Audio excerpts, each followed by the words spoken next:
Ash snorted and shook his head. "Did you hear everything you wanted, good fellow?" he called to the empty air. "I did," came Puck's disembodied voice, floating out of the trees. "But I'm not sure I believe my ears." He dropped from the branches of a pine, landing with a thump in the snow. When he straightened, his green eyes blazed with anger, not directed at Ash, but at me. "That's what you promised him, Princess?" he shouted, throwing up his hands.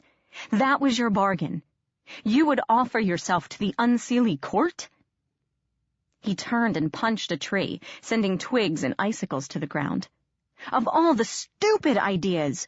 What is wrong with you?" I shrank back. This was the first time I'd seen him angry. Not just Puck, but Robbie, too. He never got mad, viewing everything as a colossal joke. Now he looked ready to tear my head off. "We needed help," I said, watching in horror as his eyes glowed and his hair writhed like flames atop his head. "We have to get out of Unseelie territory and into Machina's realm." "I would have gotten you there," Puck roared. "Me! You didn't need his help. Don't you trust me to keep you safe? I would have given everything for you. Why didn't you think I'd be enough?" I was struck speechless. Puck sounded hurt, glaring at me like I'd just stabbed him in the back. I didn't know what to say. I didn't dare look at Ash, but I sensed he was vastly amused by this whole display. As we stared at each other, Grimalkin slid out of the brush, a patch of smoke gliding over the snow. His eyes bore that half-lidded, amused look as he glanced at the fuming Puck, then back to me. "It gets more entertaining every day," he purred with his feline grin. I wasn't in the mood for his sarcasm. "Do you have anything helpful to say, Grim?" I snapped, watching his eyes slit even more. The cat yawned and sat down to lick himself. "Actually, yes," he murmured, bending to his flanks. "I do have something you might be interested in." He continued washing his tail for several heartbeats, while I fought the urge to grab that tail and swing him around my head like a bolo. Finally, he stretched and looked up, blinking lazily.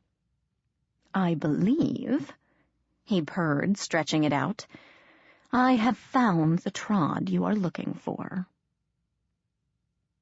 We followed Grimalkin to the base of an ancient ruined castle, where shattered pillars and broken gargoyles lay scattered about the courtyard.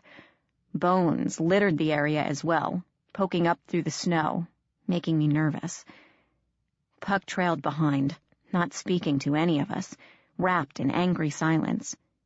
I made a promise to talk to him later, when he'd cooled down, but for now I was anxious to get out of Unseelie territory. "There," Grimalkin said, nodding to a large stone pillar broken in two. One half rested on the other, forming an arch between them. There was also a body lying in front of it, a body that was at least 12 feet tall, covered in hides and furs, with blue-white skin and a tangled white beard. It lay sprawled on its back with its face turned away, one meaty hand clutching a stone club. Ash grimaced. "That's right," he muttered as we ducked behind a low stone wall. "Mab leaves her pet giant here to guard the place. Cold Tom doesn't listen to anyone but the Queen." I glared at the cat, who looked unconcerned. "You could have mentioned something, Grim. Did you forget that small but ever so important detail, or did you just not see the 12-foot giant in the middle of the floor?" Puck, his animosity forgotten or suppressed, peeked out from behind a boulder. "Looks like it's Tom's nappy time," he said. "Maybe we can sneak around him." Grimalkin regarded each of us in turn and blinked slowly. "In times like these, I am even more grateful that I am a cat." He sighed and trotted toward the huge body. "Grim, stop!" I hissed after him. "What are you doing?" The cat ignored me. My heart caught in my throat as he sauntered up to the giant, looking like a fuzzy mouse compared to Tom's bulk. Gazing up at the body, he twitched his tail, crouched, and leaped onto the giant's chest. I stopped breathing, but the giant didn't move. Perhaps Grimalkin was too light for him to even notice. The cat turned and sat down, curling his tail around his feet and watching us bemusedly. "Dead," he called to us. "Quite dead, in fact. You can stop cringing in abject terror if you like. I swear, how you survive with noses like that I will never know. I could smell his stink a mile away." "He's dead?" Ash immediately walked forward, brow furrowed. "Strange. Cold Tom was one of the strongest in his clan. How did he die?" Grimalkin yawned. Perhaps he ate something that disagreed with him. I edged forward, cautiously. Maybe I'd watched too many horror flicks, but I almost expected the dead giant to open his eyes and take a swing at us. "What does it matter?" I called to Ash, still keeping a careful eye on the body. "If it's dead, then we can get out of here without having to fight the thing." "You know nothing," Ash replied. His gaze swept over the corpse, eyes narrowed. "This giant was strong, one of the strongest. Something killed him within our territory. I want to know what could have taken Cold Tom down like this."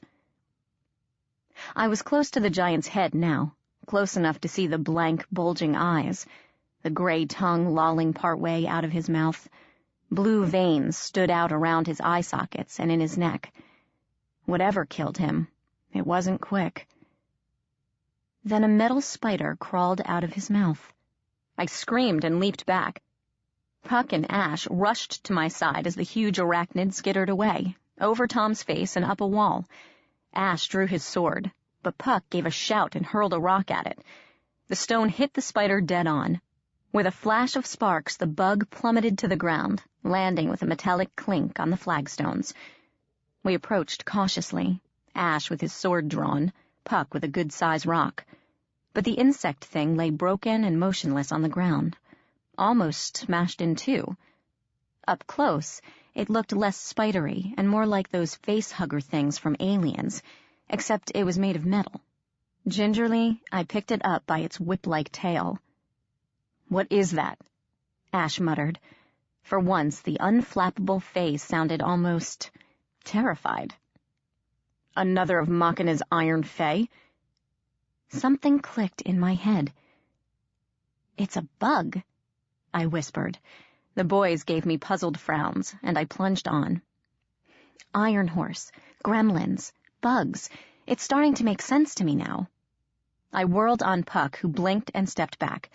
"Puck, didn't you tell me once that the Fae were born from the dreams of mortals?" "Yeah," Puck said, not getting it.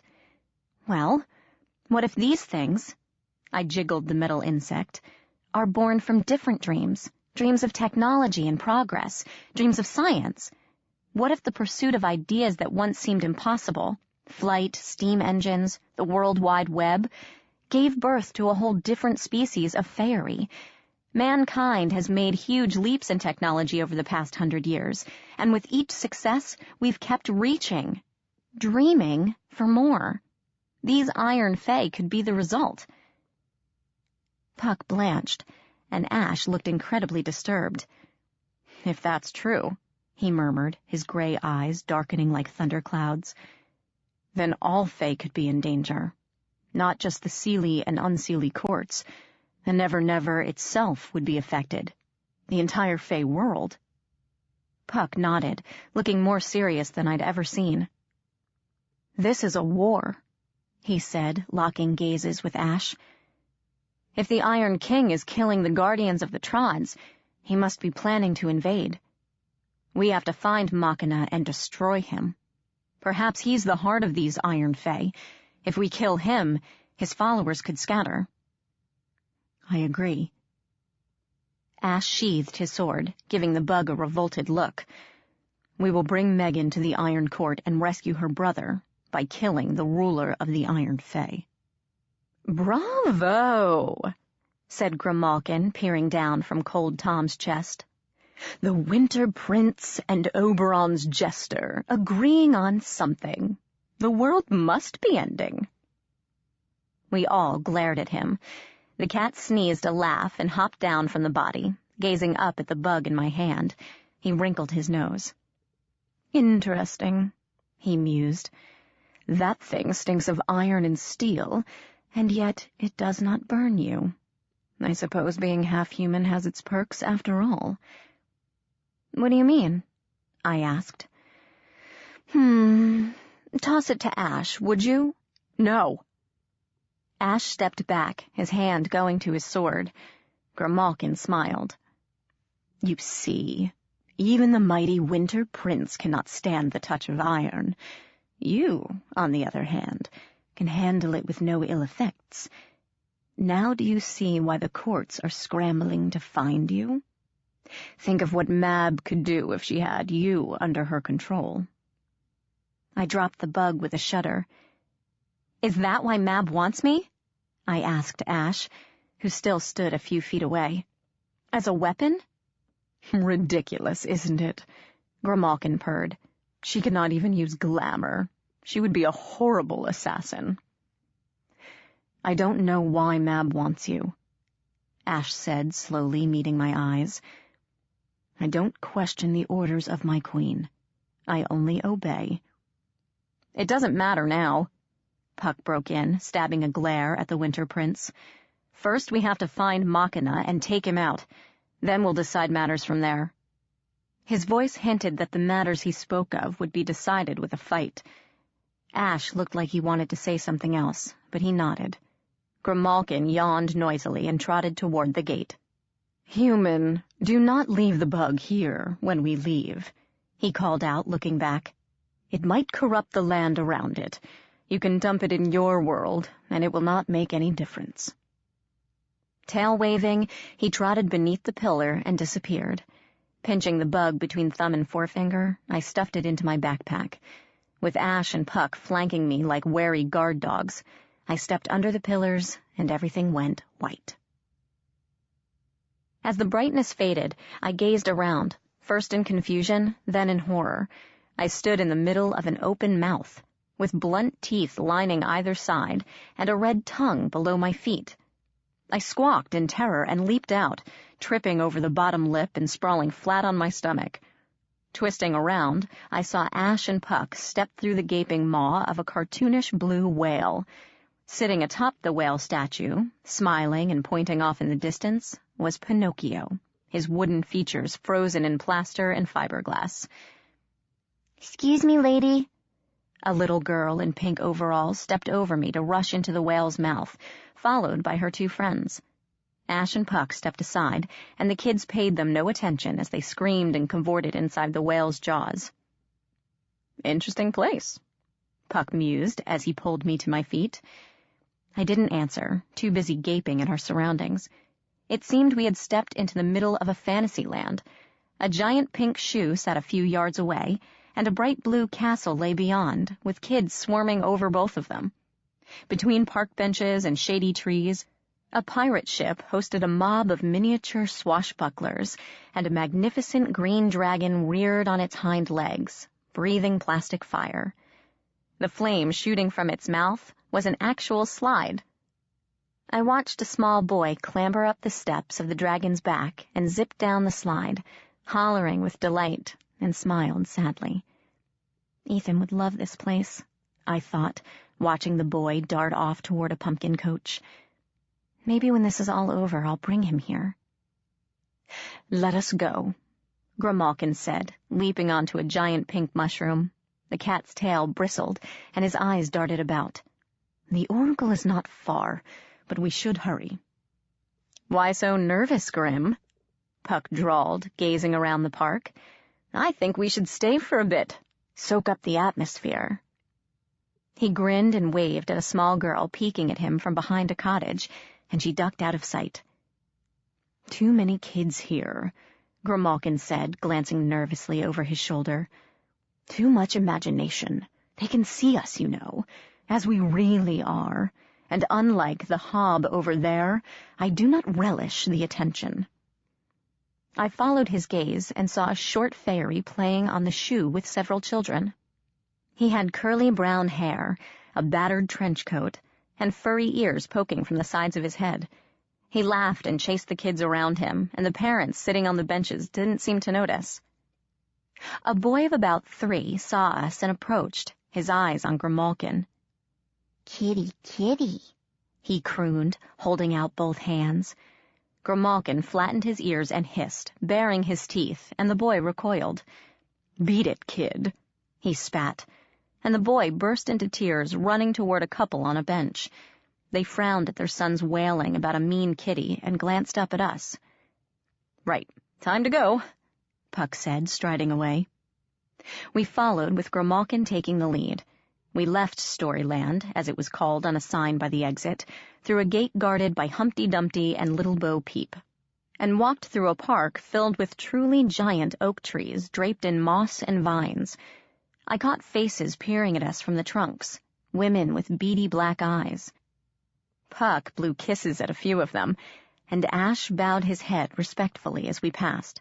Even Grimalkin nodded to the faces in the trees, making me wonder why they were so important. After nearly an hour of walking, we reached the city streets.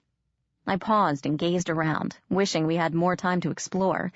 I'd always wanted to go to New Orleans, particularly during Mardi Gras, though I knew Mom would never permit it.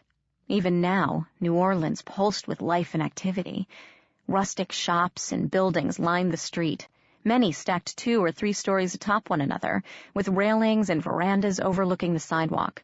Strains of jazz music drifted into the street, and the spicy smell of Cajun food made my stomach growl. "Gawk later," Grimalkin poked me in the shin with a claw. "We are not here to sightsee. We have to get to the French Quarter. One of you, find us some transportation." "Where exactly are we going?" Ash questioned as Puck flagged down a carriage pulled by a sleepy-looking red mule. The mule snorted and pinned his ears as we piled inside, but the driver smiled and nodded. Grimalkin leaped onto the front seat. "The Historic Voodoo Museum," he told the driver, who didn't look at all fazed by a talking cat.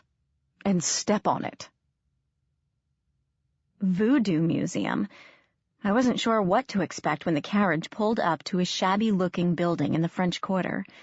A pair of simple black doors stood beneath the overhang, and a humble wooden sign proclaimed it the New Orleans Historic Voodoo Museum. Dusk had fallen, and the sign in the grimy window read, "Closed." Grimalkin nodded to Puck, who muttered a few words under his breath and tapped on the door. It opened with a soft creak, and we stepped inside. The inside was musty and warm. I tripped over a bump in the carpet and stumbled into Ash, who studied me with a sigh. Puck closed the door behind us, plunging the room into blackness. I groped for the wall, but Ash spoke a quick word, and a globe of blue fire appeared over his head, illuminating the darkness. The pale light washed over a grisly collection of horror. A skeleton in a top hat stood along the far wall beside a mannequin with an alligator head. Skulls of humans and animals decorated the room, along with grinning masks and numerous wooden dolls. Glass cases bore jars of snakes and frogs floating in amber liquid, teeth, pestles, drums, turtle shells, and other oddities. "This way," came Grimalkin's voice, unnaturally loud in the looming silence. We trailed him down a dark hall, where portraits of men and women stared at us from the walls. I felt eyes following me as I ducked into a room cluttered with more grisly paraphernalia and a round table in the center covered with a black tablecloth. 4 chairs stood around it, as if someone were expecting us. As we approached the table, one of the desiccated faces in the corner stirred and floated away from the wall. I screamed and leaped behind Puck as a skeletal woman with tangled white hair shambled toward us, her eyes hollow pits in her withered face. "Hello, children," the hag whispered, her voice like sand hissing through a pipe. "Come to visit old Anna, have you? Puck is here, and Grimalkin as well. What a pleasure." She gestured to the table, and the nails on her knobby hands glinted like steel. "Please, Have a seat. We sat down around the table as the hag came to stand before us. She smelled of dust and decay, of old newspapers that had been left in the attic for years. She smiled at me, revealing yellow needle-like teeth. I smell need, she rasped, sinking into a chair. Need and desire. You, child. She crooked a finger at me. You have come seeking knowledge. You search for something that must be found. Yes? Yes, I whispered. The hag nodded her withered head. Ask then, child of two worlds. But remember. She fixed me with a hollow glare. All knowledge must be paid for. I will give you the answers you seek, but I desire something in return. Will you accept the price? Defeat crushed me. More fairy bargains, more prices to pay. I was so much in debt already. I would never see the end of it. I don't have much left to give, I told her. She laughed, a sibilant hissing sound. There is always something, dear child. So far, only your freedom has been claimed by another. She sniffed as a dog might when catching a scent. You still have your youth, your talents, your voice, your future child. All these are of interest to me. You're not getting my future child, I said automatically. Really? The oracle tapped her fingers together.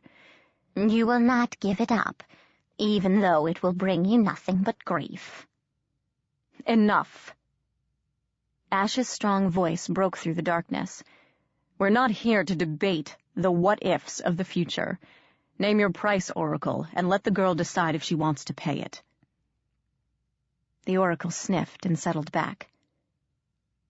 A memory, she stated. A what? A memory, the hag said again. One that you recall with great affection. The happiest memory of your childhood. I've precious few of my own, you see. Really? I asked. That's it? You just want one of my memories and we have a deal? Meghan. Puck broke in. Don't take this so lightly. Your memories are a part of you. Losing one of your memories is like losing a piece of your soul. That sounded a bit more ominous.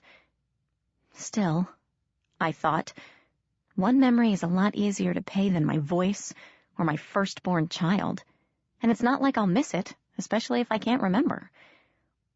I thought about the happiest moments in my life, birthday parties, my first bike, Beau as a puppy. None of them seemed important enough to keep. All right, I told the oracle, and took a seat across from her. You're on. You get one memory of mine, one, and then you tell me what I want to know. Deal? The hag bared her teeth in a smile. Yes.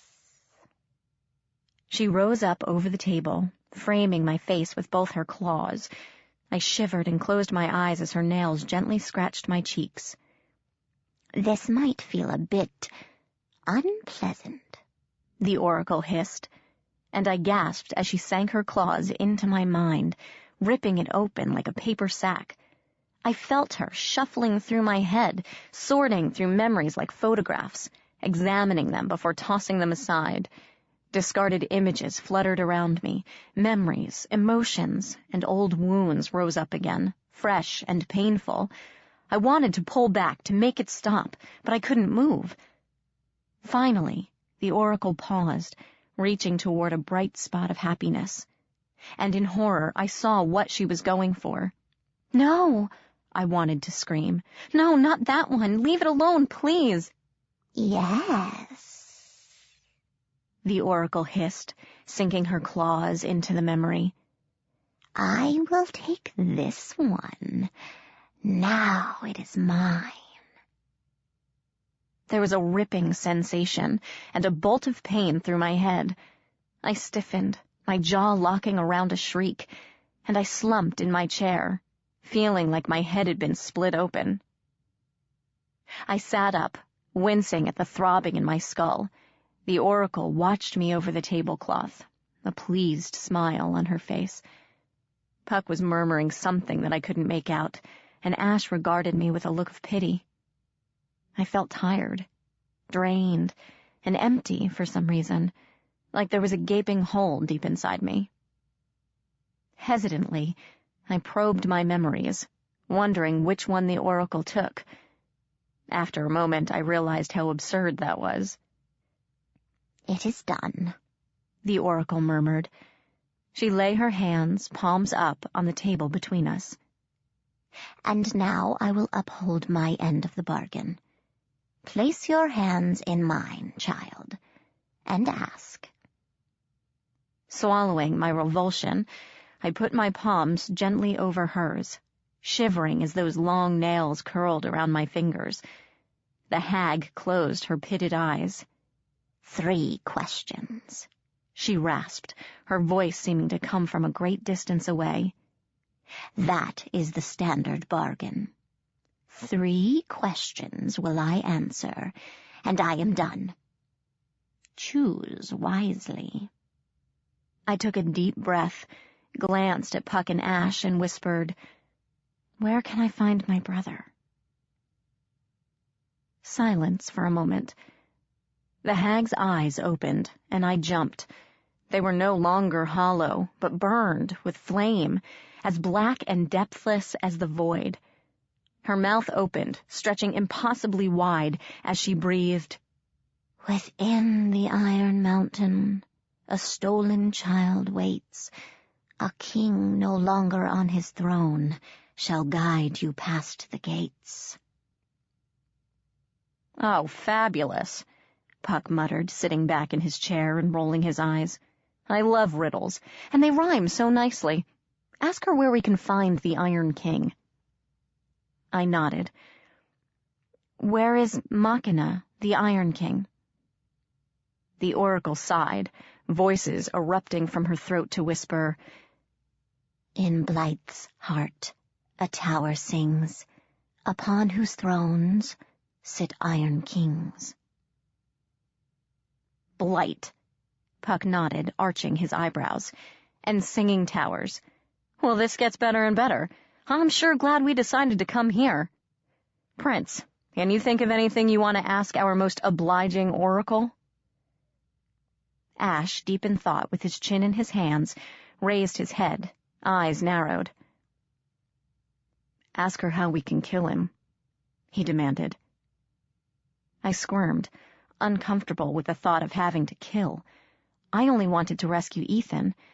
I didn't know how this turned into a holy war. "Ash, just do it." I swallowed and turned back to the Oracle. "How do we kill the Iron King?" I whispered reluctantly. The Oracle's mouth opened. "The King of Iron cannot be slain by mortal man or fey. Seek out the keepers of the trees.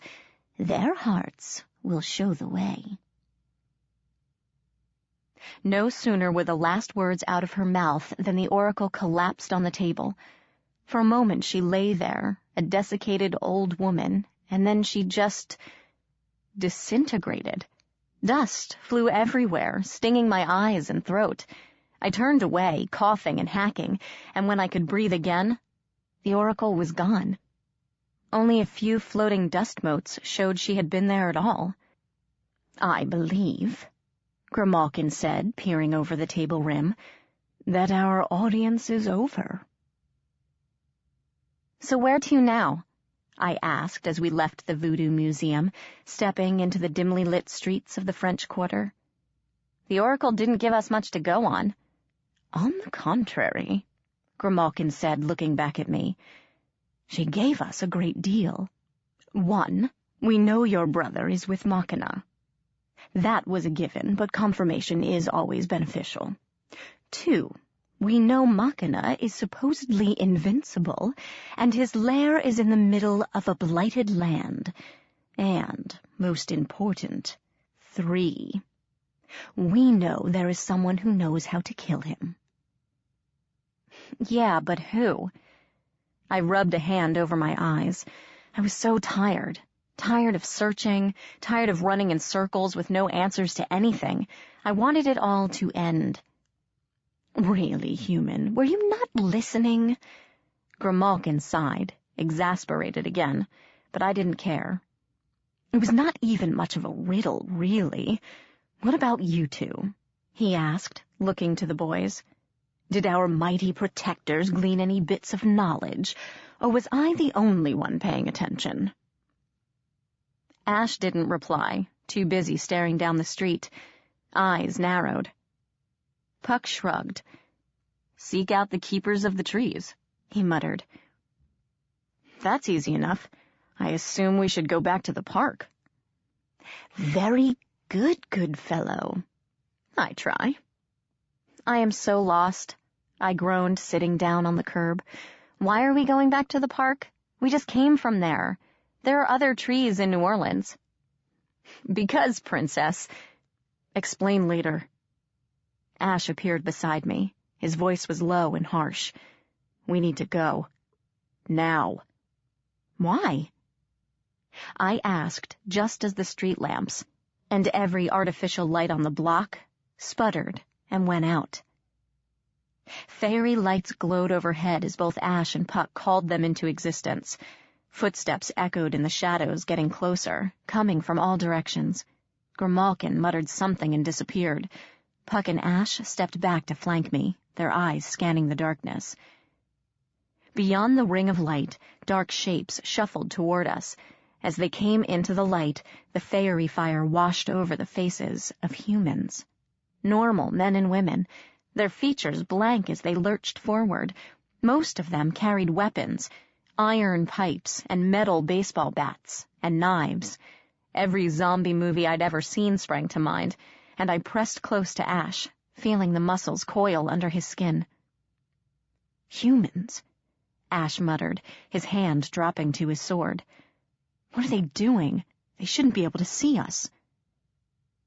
A dark chuckle rose from the ranks shambling toward us, and the mob abruptly stopped. They moved aside as a woman floated between them, hands on her slender hips. She wore a business suit of poison green, 3-inch heels, and green lipstick that glowed with radioactive brightness. Her hair appeared to be made of wires, thin network cables of various color, greens, blacks, and reds. Here you are at last. Her voice buzzed, like millions of bees given speech. I'm shocked that Iron Horse had such a problem with you, but then again, he's so old. Past his usefulness, I'd say. You will not have such an easy time with me. Who are you? Growled Ash. Puck moved beside him, and together they formed a living shield in front of me. The lady giggled, like a mosquito humming in your car, and held out a green-nailed hand. I am Virus, second of King Machina's lieutenants. She blew me a kiss that made my skin crawl. Pleased to meet you, Meghan Chase. What have you done to these people? I demanded. Oh, don't worry about them. Virus twirled in place, smiling. They've just caught a little bug. These little bugs, to be exact.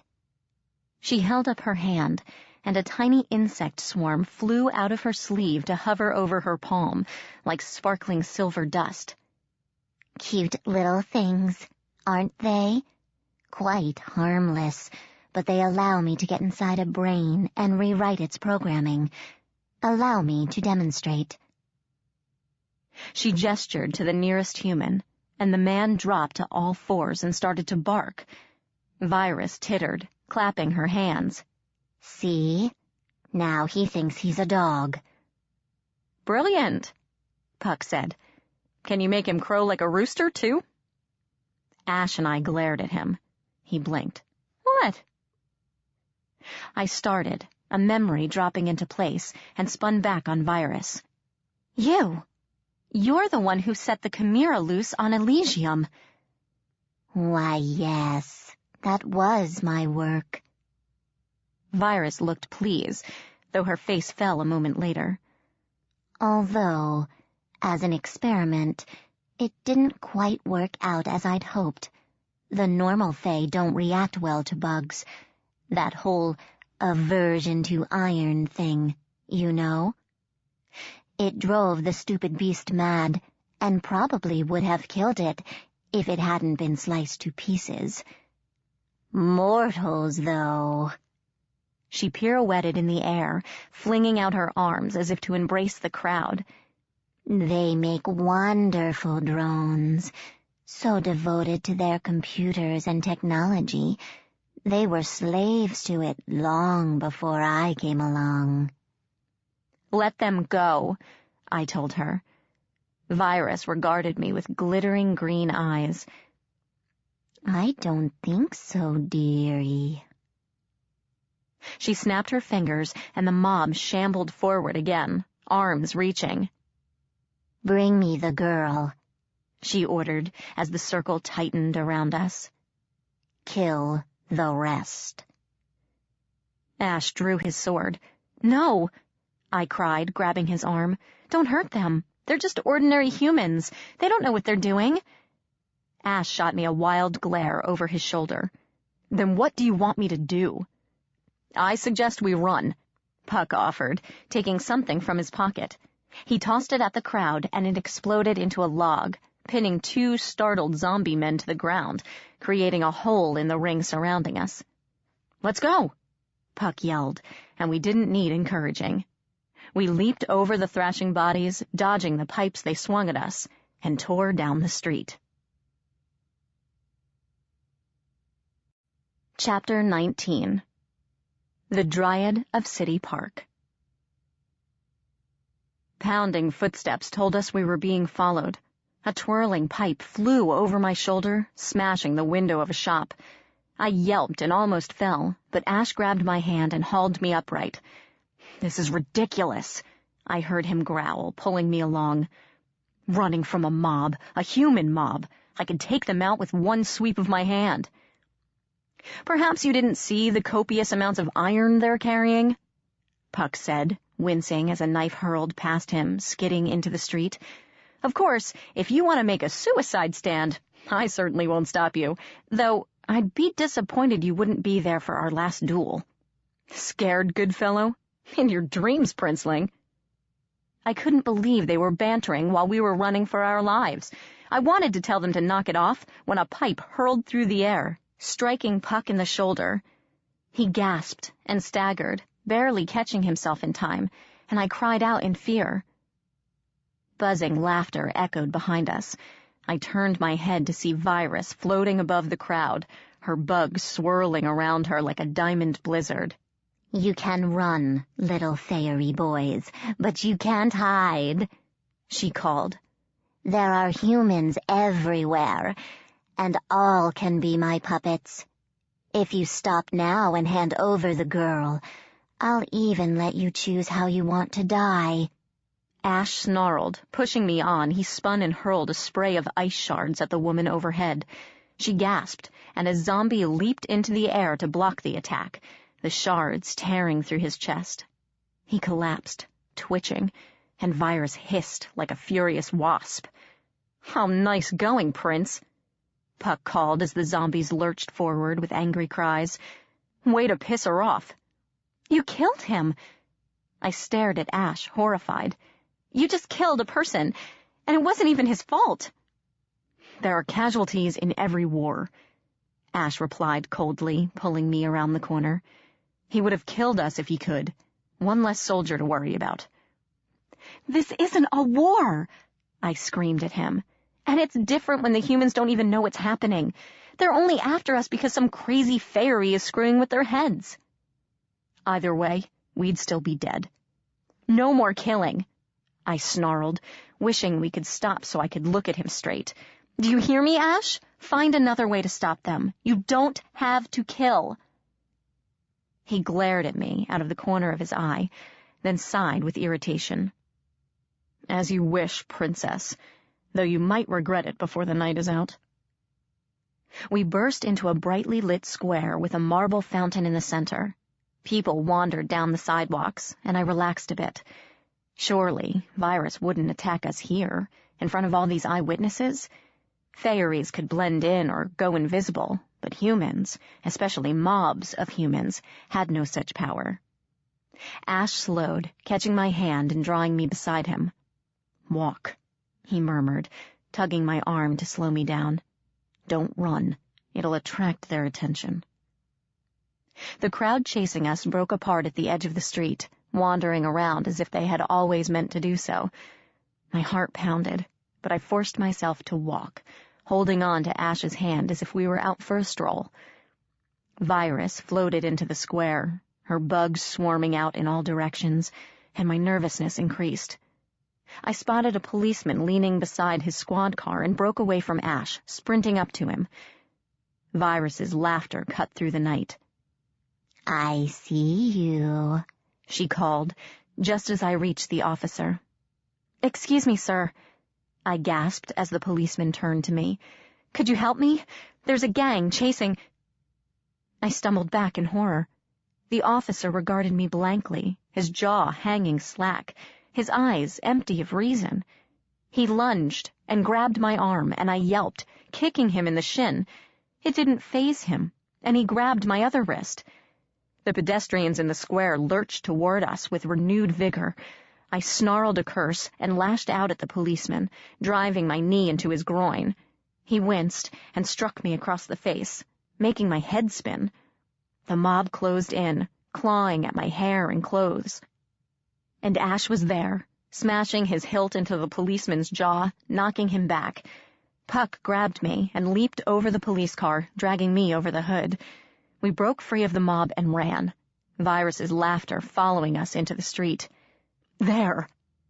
Grimalkin appeared beside us, his tail fluffed out and his eyes wild. Dead ahead, a carriage. Use it, quickly! I looked across the street and saw an unattended horse and open-top buggy waiting on the curb to pick up passengers. It wasn't a getaway car, but it was better than nothing. We crossed the street and ran toward the carriage. A gunshot rang out behind us. Puck jerked weirdly and fell, collapsing to the pavement with a howl of agony. I screamed, and Ash immediately hauled him upright, forcing him to move. They staggered across the street, Ash dragging Puck with him, as another shot shattered the night. The horse whinnied and half reared at the noise, rolling its eyes. I grabbed its bridle before the beast fled in terror. Behind me, walking toward us with that zombie-like shuffle, I saw the police officer, one arm extended, pointing his revolver at us. Ash shouldered Puck into the carriage and jumped into the driver's seat, Grimalkin bounding up beside him. I scrambled inside and crouched beside Puck, sprawled on the floor of the carriage, gasping. Horrified, I watched dark blood blossom around his ribs, seeping over the floorboards. "Hold on!" Ash yelled, and brought the reins down on the horse's flanks with a loud, "Hya!" The horse leaped forward with a squeal.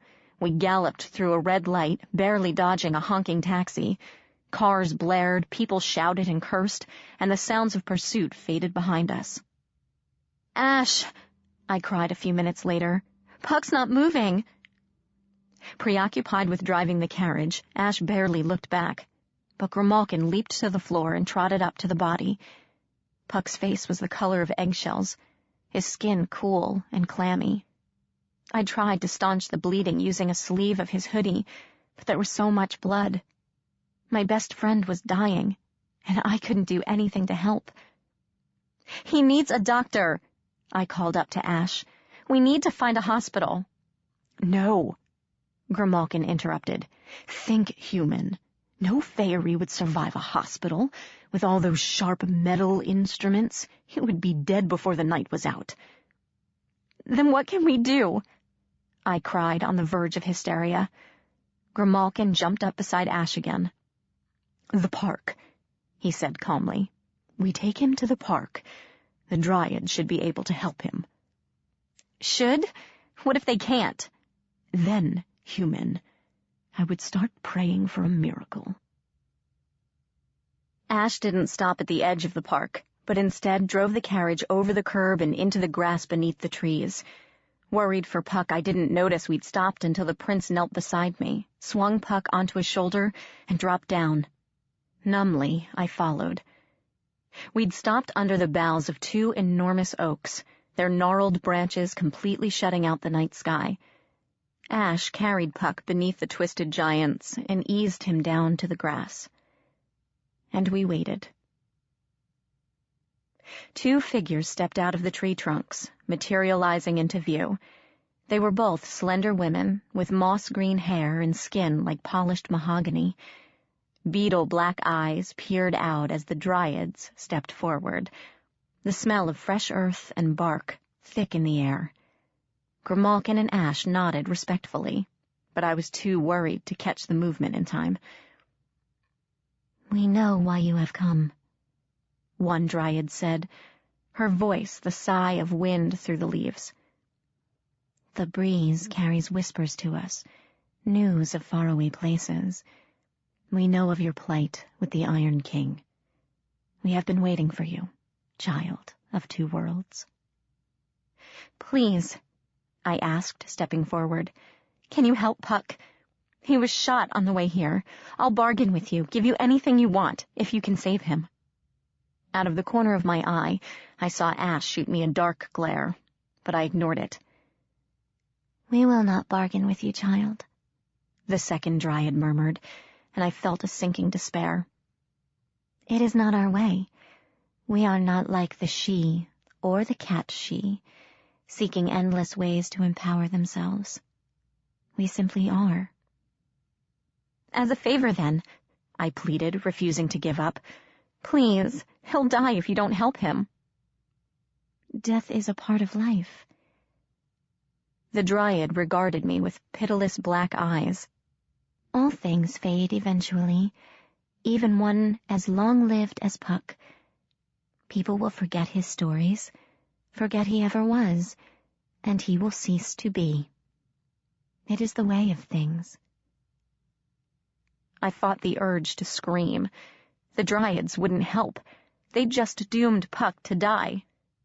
Clenching my fists, I glared at the tree women, wanting to shake them, throttle them until they agreed to help. I felt a rush of something, and the trees above me groaned and shook, showering us with leaves. Ash and Grimalkin took a step back, and the Dryads exchanged glances. "She is strong," one whispered. "Her power sleeps," the other replied. "The trees hear her. The earth answers her call. Perhaps it will be enough." They nodded again, and one of them lifted Puck around the waist, dragging him toward her tree. They both melted into the bark and disappeared. I jerked in alarm. "What are you doing?" "Do not worry," the remaining Dryad said, turning back to me. "We cannot heal him, but we can halt the damage. Puck will sleep until he is well enough to rejoin you. Whether that takes a night or several years will be entirely up to him." She tilted her head at me, shedding moss. "You and your companions may stay here tonight. It is safe. Within these boundaries, the Iron Fey will not venture. Our power over tree and land keeps them out. Rest, and we will call for you when it is time." With that, she melted back into the tree, leaving us alone, with one less companion than when we started out. I wanted to sleep. I wanted to lie down and black out and wake up to a world where best friends were never shot and little brothers never kidnapped. I wanted everything to be over and my life back to normal. But as exhausted as I was, I couldn't sleep. I wandered the park in a daze, numb to everything. Ash was off speaking with the resident park fae, and Grimalkin had disappeared, so I was alone. In the scattered moonlight, fairies danced and sang and laughed, calling out to me from a distance. Satyrs whistled tunes on their pipes, piskies buzzed through the air on gossamer wings, and willowy dryads danced through the trees, their slender bodies waving like grass in the wind. I ignored them all. At the edge of a pond, under the drooping limbs of another giant oak, I sank down, pulled my knees to my chest, and sobbed. Mermaids broke the surface of the pond to stare at me, and a ring of piskies gathered round, tiny lights hovering in confusion. I barely saw them. The constant worry for Ethan, the fear of losing Puck, and the ill-fated promise to Ash were too much for me. I cried until I was gasping for breath, hiccuping so hard my lungs ached. But, of course, the Fae couldn't let me be miserable in peace. As my tears slowed, I became aware I wasn't alone. A herd of satyrs surrounded me, their eyes bright in the gloom. "Pretty flower," one of them said, stepping forward. He had a dark face, a goatee, and horns curling through his thick black hair. His voice was low and soft, and had a faint Creole accent. "Why so sad, lovely one? Come with me, and we will make you laugh again." I shivered and rose shakily to my feet. "No, no. I'm fine. I just want to be alone for a while." "Alone is a terrible thing to be," the satyr said, moving closer. He smiled, charming and attractive. Glamour shimmered around him, and I saw his mortal guise for a split second, a handsome college boy, out walking with his friends. "Why don't we get some coffee, and you can tell me all about it?" He sounded so sincere, I almost believed him. Then I caught the glint of raw lust in his eyes, in the eyes of his friends, and my stomach contracted in fear. "I really have to go," I said, backing away. They followed me, their gazes hungry and intense. I smelled something strong in the air and realized it was musk. Please leave me alone." "You'll thank us afterward," the satyr promised, and lunged. I ran. The herd pursued me, whooping and shouting promises, that I would enjoy it, that I needed to loosen up a bit. They were much faster, and the lead goat grabbed me from behind, arms around my waist. I screamed as he lifted me off my feet, kicking and flailing. The other satyrs closed in, grabbing and pawing, tearing at my clothes. A rush of power, the same I'd felt earlier, and suddenly the oak above us moved. With a deafening creak, a gnarled branch as thick as my waist swung down and struck the lead satyr in the head. He dropped me and staggered back, and the limb swung back to hit him again in the stomach, knocking him sprawling. The other satyrs backed away. Goat Boy got his feet under him and stood, glaring at me. "I see you like it a little rough," he wheezed, brushing himself off. Shaking his head, he ran a tongue over his lips and stepped forward. "That's okay. We can do rough. Right, boys?" "So can I." A dark shape glided out of the trees, a portion of shadow come to life. The satyrs blinked and hastily stepped back as Ash strode into the middle of the herd. Looming up behind me, he slid an arm around my shoulders and pulled me to his chest. My heart sped up, and my stomach did a backflip. "This one," Ash growled, "is off limits." "Prince Ash," gasped the lead satyr, as the rest of the herd bowed their heads. He paled and held up his hands. "Sorry, Your Highness. I didn't know she was yours. My apologies. No harm done, okay?" "No one touches her," Ash said, his voice coated with frost. "Touch her, and I'll freeze your testicles and put them in a jar. Understand?" The satyrs cringed, stammering apologies to both Ash and me. They bowed and scurried away. Ash shot a glare at 2 piskies hovering nearby to watch, and they sped into the trees with high-pitched giggles. Silence fell, and we were alone. "Are you all right?" Ash murmured, releasing me. "Did they hurt you?" I was shaking. That exhilarating rush of power was gone. Now I felt completely drained. "No," I whispered, moving away. "I'm all right." I might have cried, but I had no more tears left in me. My knees trembled and I stumbled, putting a hand against a tree to steady myself. Ash moved closer, catching my wrist.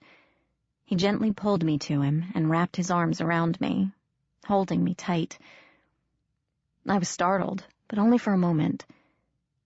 Sniffling, I closed my eyes and buried my face in his chest, letting all the fear and anger seep away under his touch. I heard his rapid heartbeat and felt the chill prickling my skin through his shirt. Strangely, it wasn't uncomfortable at all.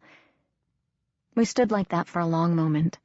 Ash didn't speak, didn't ask questions, didn't do anything but hold me. I sighed and relaxed into him, and for a little while, everything was okay. Ethan and Puck still lingered in the back of my mind, but for now, this was good. This was enough. Then I made the stupid mistake and looked up at him. His eyes met mine, and for a moment, his face was open and vulnerable in the moonlight. I caught a hint of wonder there as we stared at each other. Slowly, he leaned forward. I caught my breath, a tiny gasp escaping. He stiffened, and his expression shuttered closed, eyes going hard and frosty. Pushing me away, he stepped back, and my heart sank. Ash looked into the trees, the shadows, the pond, anywhere but at me. Wanting to reclaim that lost moment, I reached for him, but he slid away. "This is getting old," he said in a voice that matched his eyes. He crossed his arms and stepped away, putting even more distance between us. "I'm not here to play nursemaid, Princess. Perhaps you shouldn't go wandering about on your own. I wouldn't want you damaged before you ever reached the Unseelie Court." My cheeks burned and I clenched my fists. The memory of being humiliated in the cafeteria so long ago rose to my mind to taunt me. "That's all I am to you, isn't it?" I snarled at him. "Your chance to gain favor from your queen. That's all you care about." "Yes," he replied calmly, infuriating me even more. "I've never pretended anything else. You knew my motivations from the beginning." Angry tears stung my eyes. I thought I was all cried out, but I was wrong. "Bastard!" I hissed. "Puck was right about you." He smiled coldly. "Maybe you should ask Puck why I vowed to kill him someday," he said, eyes glinting. "See if he has the courage to tell you that bit of history between us." He smirked and crossed his arms. "That is, if he ever wakes up." I opened my mouth to reply, but with a rustle of leaves, 2 dryads melted out of a nearby trunk. Ash faded into the darkness as they approached, leaving me with my angry words unsaid. I fisted my hands, wanting to smack the arrogance right off his perfect face. I turned and kicked a log instead. The dryads bowed to me, unconcerned with my mild temper tantrum. "Meghan Chase, the elder will see you now." I followed them to the base of a single oak tree, its branches so draped in moss it looked like it was hung with moldy curtains. Ash and Grimalkin were already there, though Ash didn't even look my way as I approached. I glared at him, but he continued to ignore me. With the cat on one side and the winter prince flanking the other, I stepped beneath the boughs of the huge oak and waited. The bark rippled, and an ancient woman stepped out of the tree. Her skin flaked like wrinkled bark, and her long hair was the brownish green of old moss. She was stooped and bent, covered in a robe of lichens that shivered with thousands of insects and spiders. Her face resembled a walnut, lined and wrinkled, and when she moved, her joints creaked like branches in the wind. But her beady eyes were sharp and clear as she looked me over and beckoned with one gnarled, twiggy hand. "Come closer, child," she whispered, her voice rustling like dry leaves. I swallowed and moved forward until I could see the insects boring into her skin, smell the earthy scent of her. "Yes, you are the daughter of Oberon, the one whom the wind whispers about. I know why you are here. You seek the one called the Iron King. Yes, you wish to find the entrance into his realm." "Yes," I murmured. "I'm looking for my brother. Meghan kidnapped him, and I'm going to get him back." "As you are, you will not be able to save him," the elder told me, and my stomach dropped to my toes. "The Iron King waits for you in his lair of steel. He knows you are coming, and you will not be able to stop him. No weapon forged by mortal or fey can harm the Iron King. He fears nothing." Ash stepped forward, bowing his head respectfully. "Elder," he murmured, "we were told you might know the secret to slaying the Iron King." The ancient dryad regarded him solemnly. "Yes, young prince," she whispered. "You heard true. There is a way to kill Meghan and end his reign. You need a special weapon, one that cannot be forged with tools, something as natural as a flower growing in the sunlight." Ash leaned forward eagerly. "Where can we find this weapon?" The elder dryad sighed and seemed to shrink in on herself.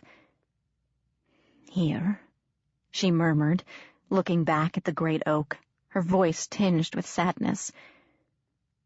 "The weapon you require is witchwood, from the heart of the most ancient of trees, as deadly to Meghan as iron is to normal fey. A living wood containing the spirit of nature and the power of the natural earth. A bane to the faeries of progress and technology. Without it, you cannot hope to defeat him and save the human child." Ash fell silent, his face grim. Bewildered, I looked to him, then back at the elder dryad. "You'll give it to us, won't you?" I asked. "If it's the only way to save Ethan." "Meghan," Grimalkin murmured from the grass, "you do not know what you are asking. Witchwood is the heart of the elder's tree. Without it, the oak will die, and so will the dryad connected to it." Dismayed, I looked at the elder dryad, whose lips curled in a faint smile. "It's true," she whispered. "Without its heart, the tree will slowly wither and die. And yet, I knew what you came for, Meghan Chase. I planned to offer it from the beginning." "No," I said automatically. "I don't want it. Not like this. There has to be another way." "There is no other way, child." The elder shook her head at me. "And if you do not defeat the Iron King, we will perish all the same.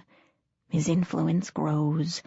The stronger he becomes, the more the Never-Never fades. Eventually we will all wither and die in a wasteland of logic and science." "But I can't kill him," I protested. "I'm not a warrior. I just want Ethan back, that's all." "You won't have to worry about that." The dryad nodded to Ash, standing silently nearby. "The Winter Prince can fight for you, I imagine. He smells of blood and sorrow. I will happily grant the witchwood to him." "Please." I looked at her, pleading, wanting her to understand.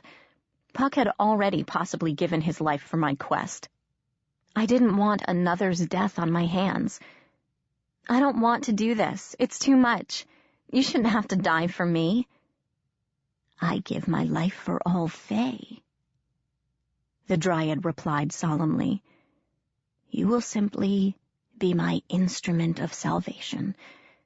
Besides, death comes for us all in the end. I have lived a long life, longer than most. I have no regrets. She smiled at me, an old grandmotherly smile, and faded back into her oak. Ash, Grim, and the other Dryads stood silently, their expressions somber and grave. A moment later, the elder reemerged, clutching something in her withered hands. A long, straight stick, so pale it was almost white, with reddish veins running down its length. When she stepped up and offered it to me, seconds passed before I could take it.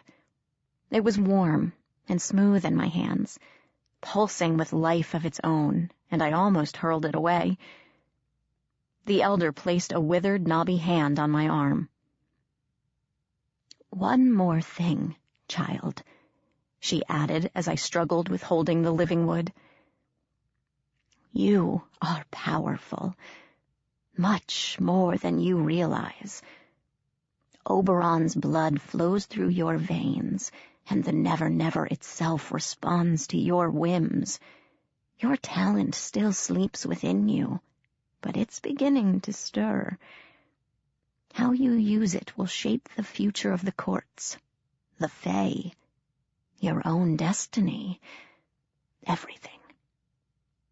Now, she continued, sounding weaker than before, go and rescue your brother. The trod to Machina's realm is an abandoned factory down by the wharfs. A guide will lead you there tomorrow. Kill the Iron King, and bring peace to both our worlds.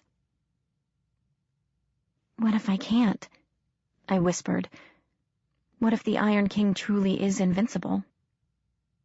Then we will all die, said the elder Dryad, and faded back into her oak.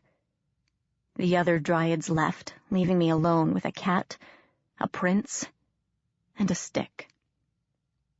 I sighed and looked down at the wood in my hands. No pressure or anything, I muttered. Part 3.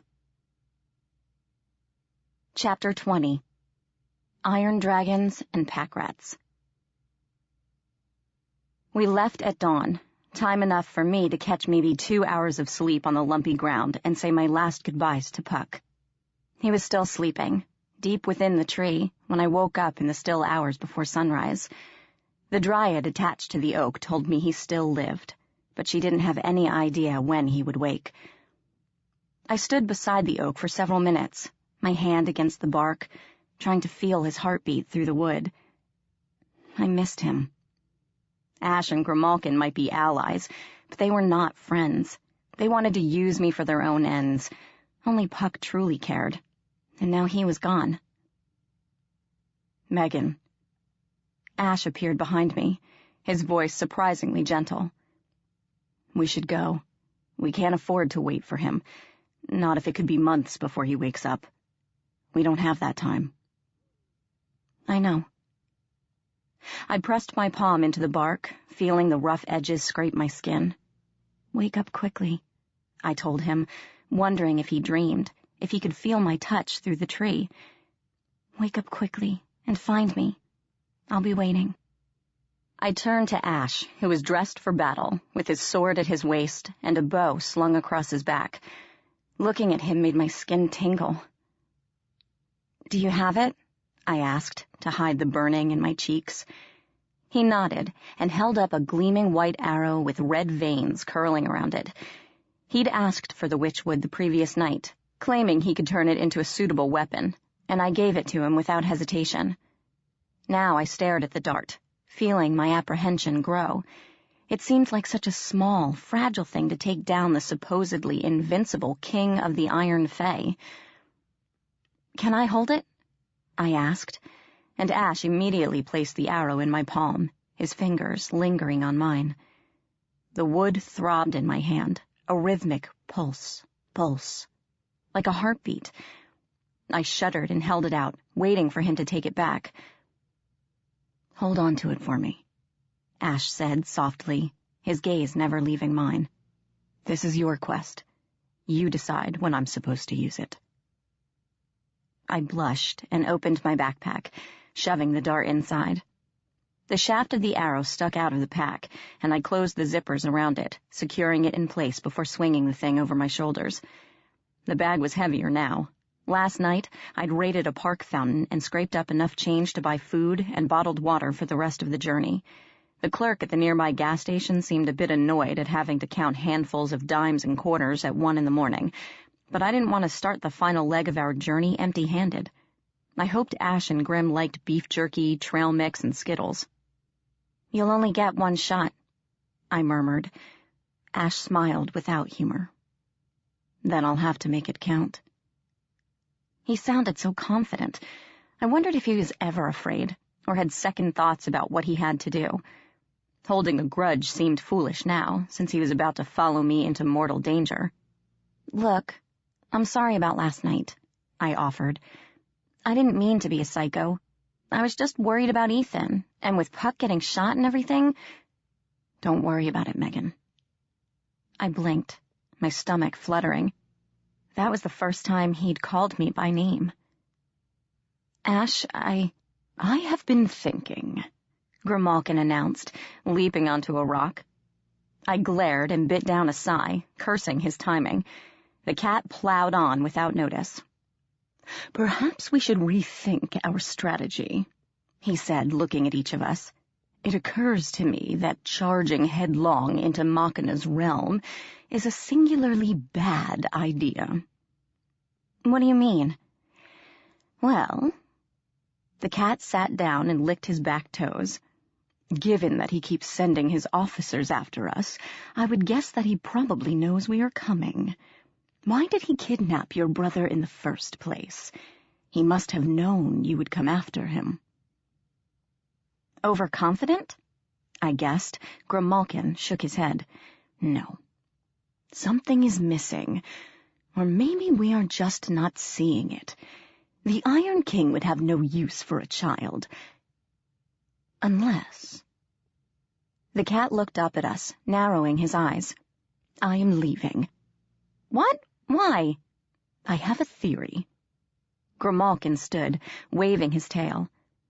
"I think I might know another way into Machina's realm. You are welcome to join me." "A theory?" Ash crossed his arms. "We can't break plan on a hunch, Cat-She." "Even if the way you are going leads straight into a trap?" I shook my head. "We have to risk it. We're so close, Grim. We can't turn back now." I knelt to face Grimalkin eye to eye. "Come with us. We need you. You've always pointed us in the right direction." "I am not a fighter, human." Grimalkin shook his head and blinked. "You have the prince for that. I accompanied you to show you the way to your brother, and for my own amusement. But I know my limitations." He looked at Ash and pinned his ears. "I would be no help to you in there, not the way you were going. So, it is time we settled our debts and parted ways." That's right. I still owed the cat a favor.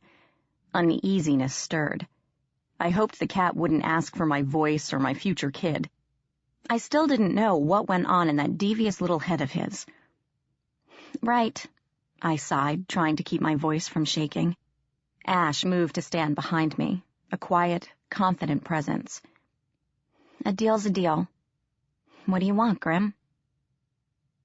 Grimalkin's gaze bore into me. He sat up straight, flicking his tail. "My price is this," he stated. "I want to be able to call on you, once, at a time of my choosing, no questions asked. That is my debt." Relief washed through me. That didn't sound so bad.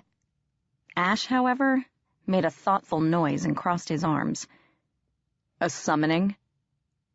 The prince sounded puzzled. Odd for you, Cat She. What do you hope to accomplish with her? Grimalkin ignored him. When I call, he continued, staring at me, you must come straight away without pause, and you must help me in any way you are able. Those are the terms of our contract. You are bound to me until they are fulfilled. All right, I nodded. I can live with that. But if you call, how will I know where to find you? Grimalkin sneezed a laugh. Do not worry about that, human. You will know. But for now, I must leave you. He stood, nodding once to me, then to Ash. Until we meet again. Then he slipped into the grass, his bottle-brush tail held straight up, and disappeared. I smiled sadly. And then there were two.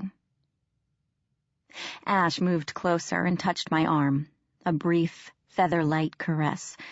I glanced at him, and he offered that tiny, endearing smile, one of apology and encouragement, and a silent promise that he would not leave me. I gave him a shaky grin and resisted the urge to lean into him, wanting to feel his arms around me once more. A piskie spiraled down from the branches, hovering a few inches from my face. Blue-skinned, with dandelion hair and gossamer wings, she stuck out her tongue at me and zipped to Ash, alighting on his shoulder. Ash cocked his head as the piskie whispered something in his ear. One corner of his mouth turned up. He glanced at me and shook his head. The piskie giggled and spun into the air again. I scowled, wondering what they were saying about me, then decided I didn't care. This is Seedlit, Ash said as the piskie spiraled through the air like a drunken hummingbird. She'll lead us to the wharfs, and then to the factory. Beyond that, we're on our own. I nodded, my heart hammering in my ears. This was it, the last leg of the journey. At the end was Machina and Ethan, or death. I smirked with rash bravado and raised my chin. All right, Tinker Bell, I told the piskie, who gave an indignant buzz. Lead on. We followed the bobbing light toward the banks of the river, where the cold, slow waters of the Mississippi churned under a slate-gray sky. We didn't speak much. Ash walked beside me, our shoulders almost touching. After several silent minutes, I brushed his hand. He curled his fingers around mine, and we walked like that until we reached the factory. A corrugated steel building squatted behind a chain-link fence, a dark smudge against the sky. Seedlit jabbered something to Ash, who nodded gravely before she zipped away out of sight. She had brought us as far as she could go. Now we were on our own. As we approached the gate, Ash hung back a little, a pained look on his face. What's the matter? He grimaced. Nothing, just... He nodded to the fence. Too much iron. I can feel it from here. Does it hurt? No. He shook his head. I'd have to touch it for that, but it's draining. He looked uncomfortable admitting it. It makes it difficult to use glamour. I shook the gate experimentally. It wouldn't budge. Heavy chains were wrapped around the entrance, padlocked together, and barbed wire coiled along the top of the fence. Give me your sword, I told Ash. He blinked at me. What? Give me your sword, I repeated. We have to get in, and you don't like touching iron, right? Let me have it, and I'll take care of it. He looked dubious, but pulled his blade and offered it to me, hilt up. I took the weapon gingerly. The hilt was painfully cold, the blade throwing off a frozen blue aura.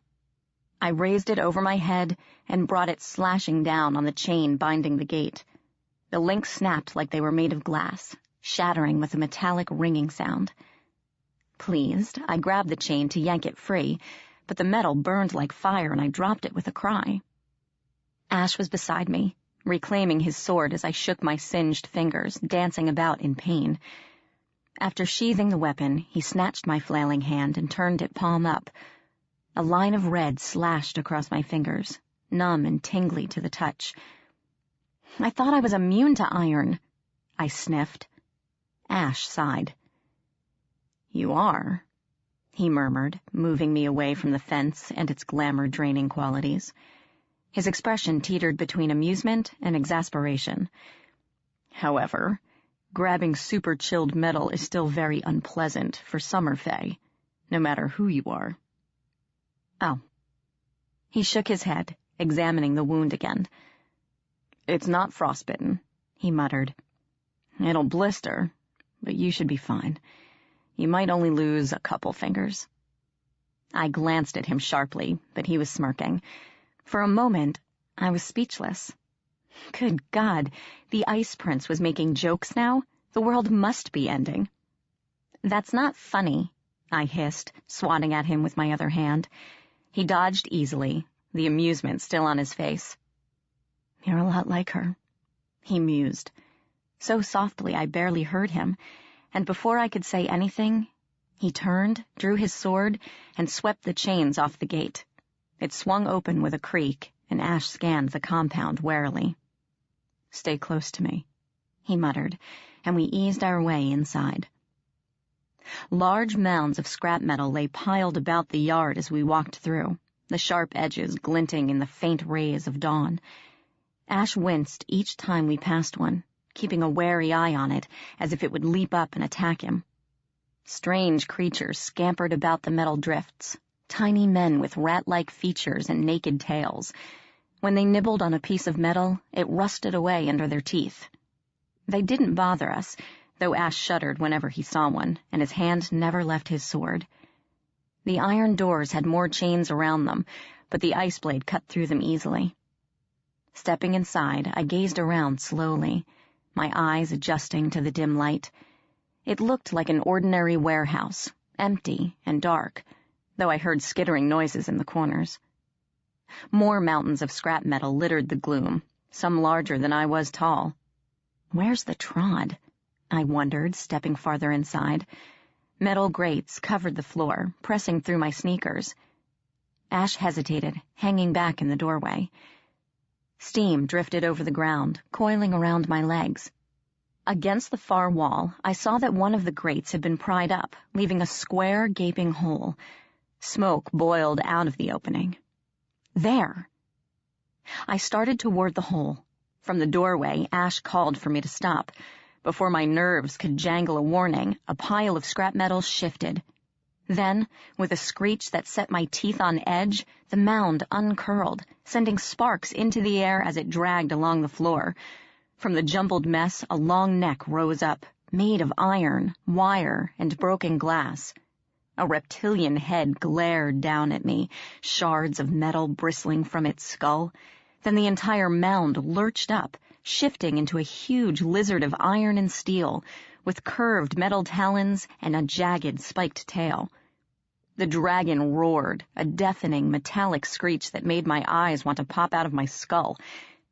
It lunged, and I scrambled behind another mound, praying this one wasn't a dragon, too. The dragon hissed and followed, steam erupting from its gaping jaws, steel talons clanking over the floor. A volley of ice darts flew through the air, striking the dragon in the head and shattering harmlessly off its skull. It screamed and reared up, glaring at Ash, who stood at the far end of the room with his sword drawn. Lashing its tail, the dragon charged, sparks flying from its claws as it bore down on Ash. My heart jumped to my throat. Ash closed his eyes for a moment, then knelt and drove his sword point down into the floor. There was a flash of blue light, and ice spread rapidly from the tip, covering the ground and coating everything in crystal. My breath hung in the air, and icicles formed on the overhead beams. I shivered violently in the sudden chill as the scrap metal frosted over, radiating absolute cold. Ash leaped aside as the dragon reached him, moving as easily on ice as normal ground. Unable to stop itself, the dragon slammed into the wall, bits of metal flying everywhere.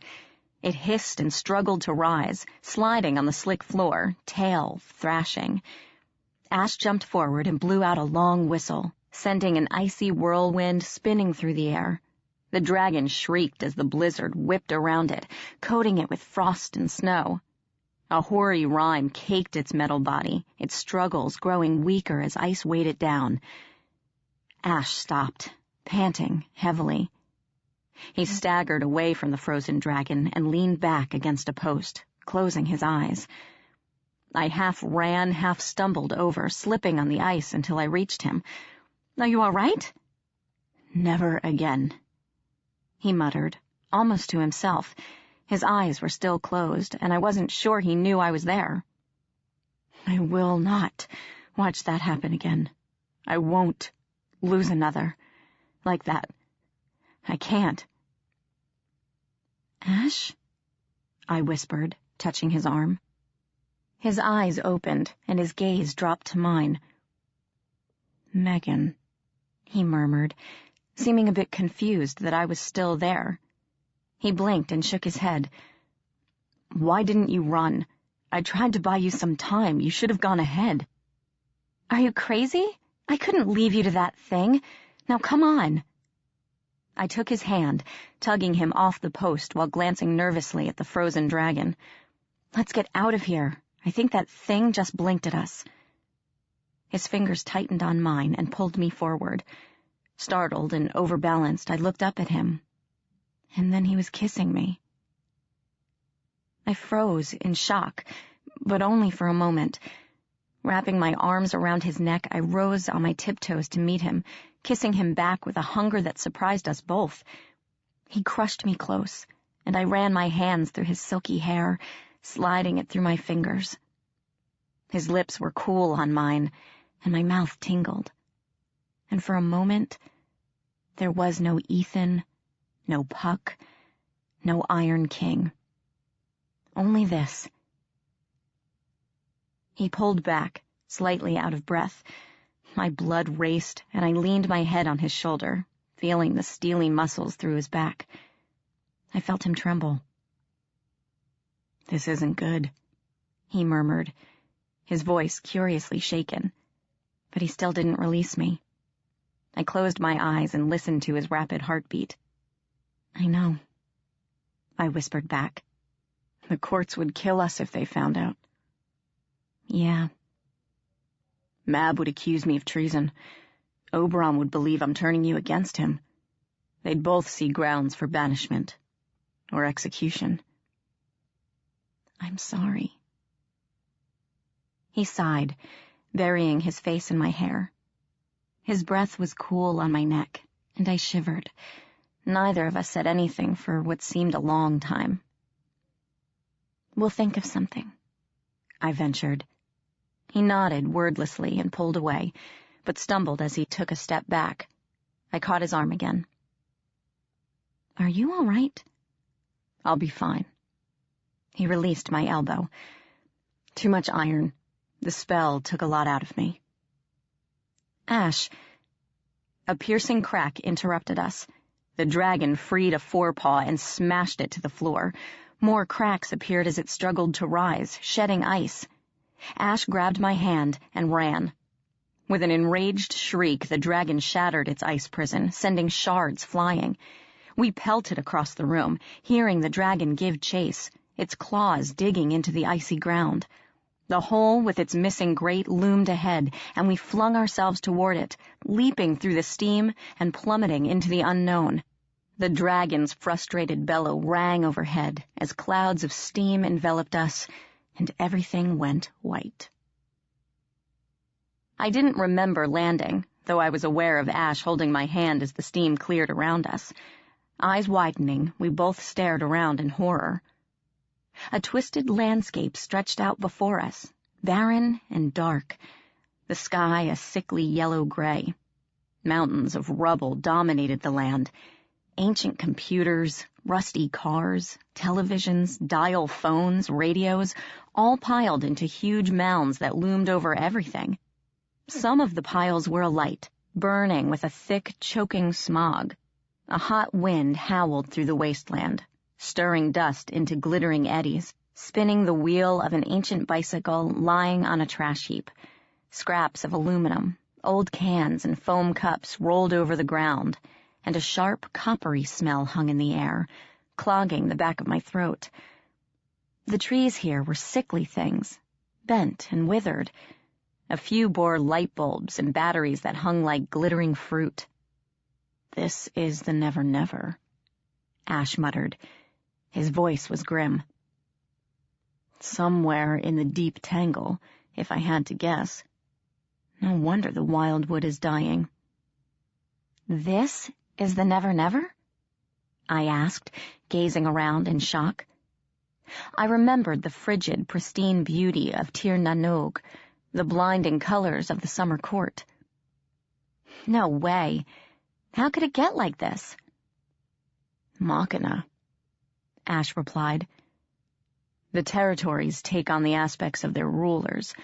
I'm guessing his realm is very small right now, but if it expands, it'll swallow the wildwood and eventually destroy the Never Never." I thought I hated Fairyland and everything in it, but that was before Ash. This was his home. If the Never Never died, he would die too. So would Puck and Grim and everyone else I met on my strange journey here. "We have to stop it," I exclaimed, gazing around the dead landscape. Smog tickled my throat, making me want to cough. "We can't let this spread." Ash smiled, cold and frightening. "That's why we're here." Slowly, we made our way through the mountains of junk, keeping a wary eye on any that might come to life and attack. Out of the corner of my eye, I caught movement and spun toward it, fearful of another dragon disguised as harmless debris. It wasn't a dragon this time, but several small, hunchbacked creatures waddling to and fro between the mounds. They looked like withered gnomes, bent over by the huge amount of stuff piled on their backs, like giant hermit crabs. When they found an item they liked, a broken toy, the spokes of a bicycle, they attached it to the collection on their backs and shuffled to the next mound. Some of their humps were large and quite impressive, in a sad kind of way. A few of the creatures saw us and came waddling up, beady eyes bright and curious. Ash went for his sword, but I laid a hand on his arm. I sensed these beings weren't dangerous, and perhaps they could point us in the right direction. "Hello," I greeted softly as they surrounded us, snuffling like eager dogs. "We don't want any trouble. We're just a little lost." They cocked their heads but didn't say anything. A few pressed closer, and several long fingers reached out to poke my backpack, tugging on the bright material. Not maliciously, but curious, like seagulls pecking at a button. 2 of them crowded Ash, pawing at his sword sheath. He shifted uneasily and stepped away. "I need to find King Machina," I said. "Can you show us where he lives?" But the creatures weren't paying attention, too busy pawing at my backpack, jabbering among themselves. One gave it an experimental yank that nearly toppled me off my feet. In a flash of blue light, Ash drew his sword. The creatures scuttled back, their eyes wide and fixated to the glowing blade. A few twitched their fingers, like they wanted to touch it, but knew better than to approach. "Come on," Ash muttered, pointing his sword at any gnome that edged forward. "They're not going to help us. Let's get out of here." "Wait." I grabbed his sleeve as he turned. "I've got an idea." Taking off my pack, I unzipped the side pocket, reached inside, and pulled out the broken iPod from so long ago. Stepping forward, I raised it high, seeing the gnomes follow it with wide, unbroken stares. "A deal," I called into the silence. They watched me without blinking. "Do you see this?" I said, waving the iPod back and forth.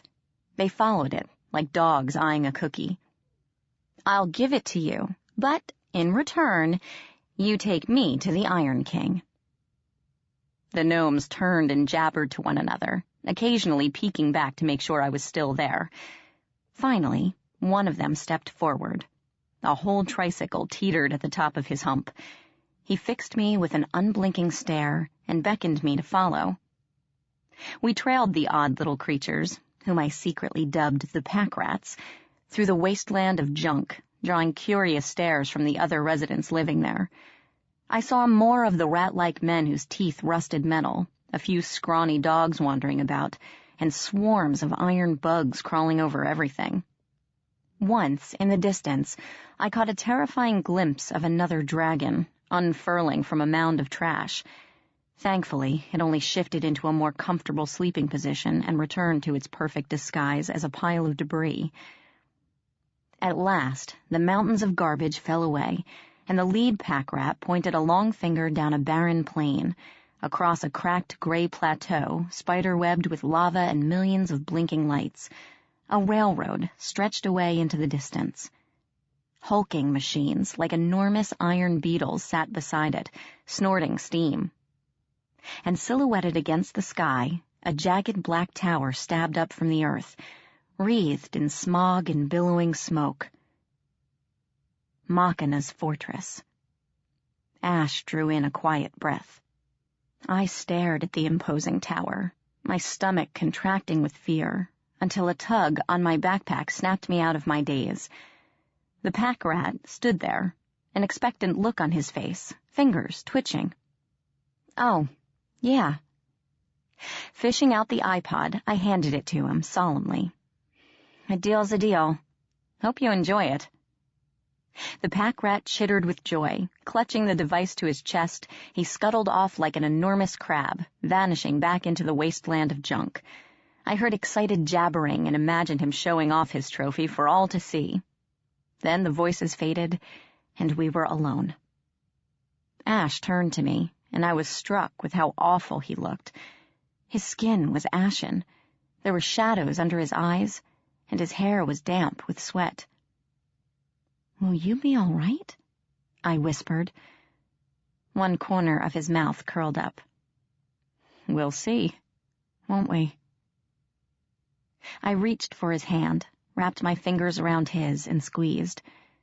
He put my hand to his face and closed his eyes, as if drawing strength from my touch. Together, we descended into the heart of Machina's realm. Chapter 21. Knights of the Iron Crown. "Don't look now," Ash muttered after hours of walking. "But we're being followed." I craned my head over my shoulder. We were following the railroad, walking beside it instead of directly on the iron tracks, toward the looming fortress, and hadn't encountered a single creature, fairy or otherwise, on the journey.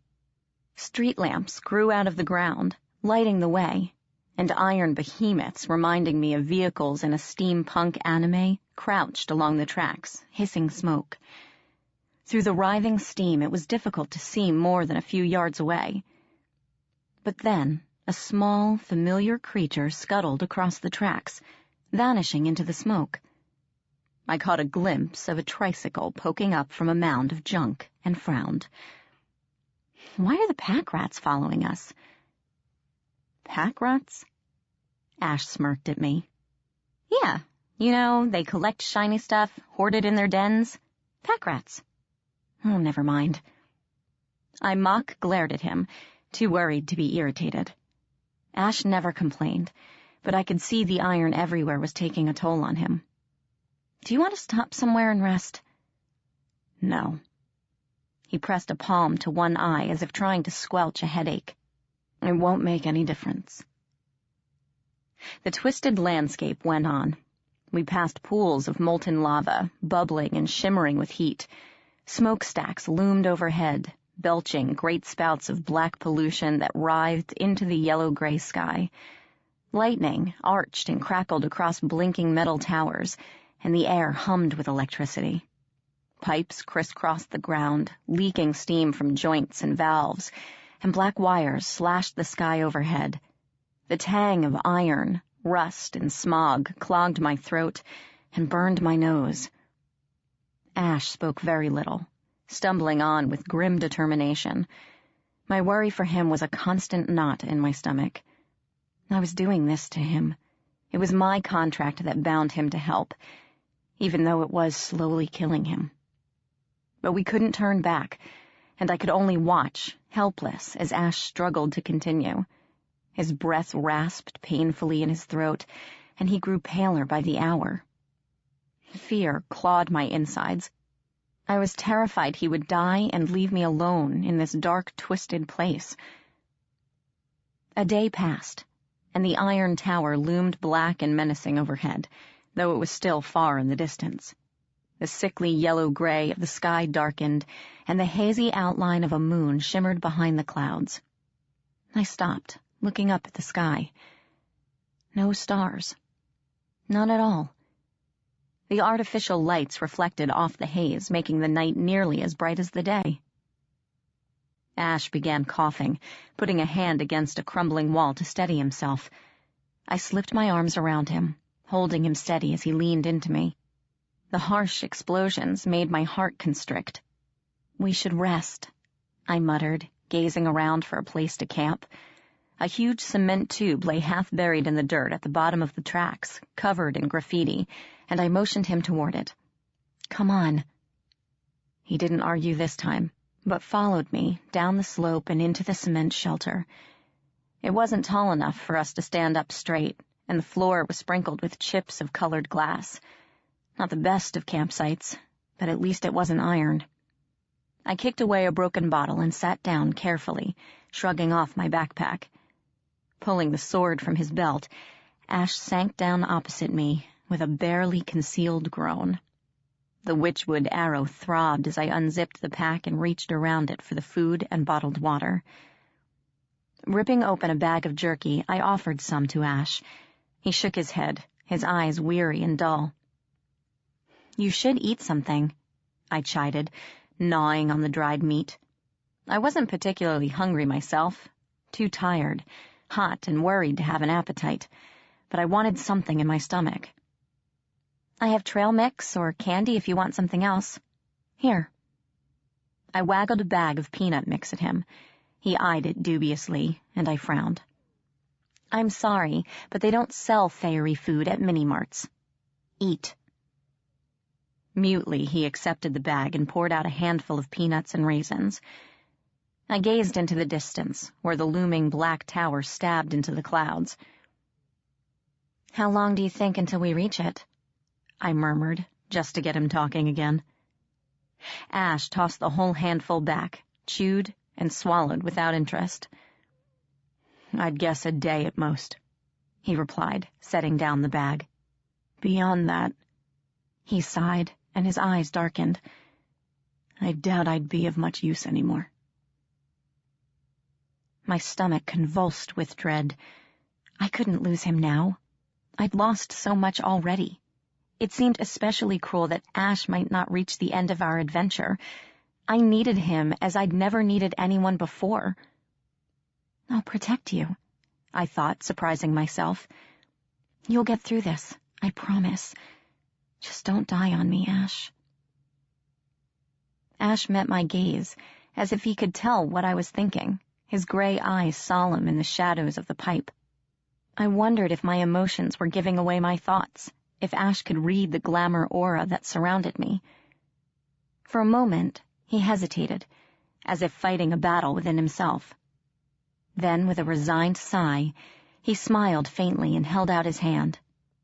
I took it, and he pulled me close, settling me in front of him and wrapped his arms around my stomach. I leaned back against his chest and listened to his beating heart. With every thump, it told me that this was real, that Ash was here and alive and still with me. The wind picked up, smelling of ozone and some other weird chemical scent. A drop of rain hit the edge of the pipe, and a tiny wisp of smoke curled into the air. Except for his slow breathing, Ash was perfectly still, as if he feared that any sudden movement would scare me away.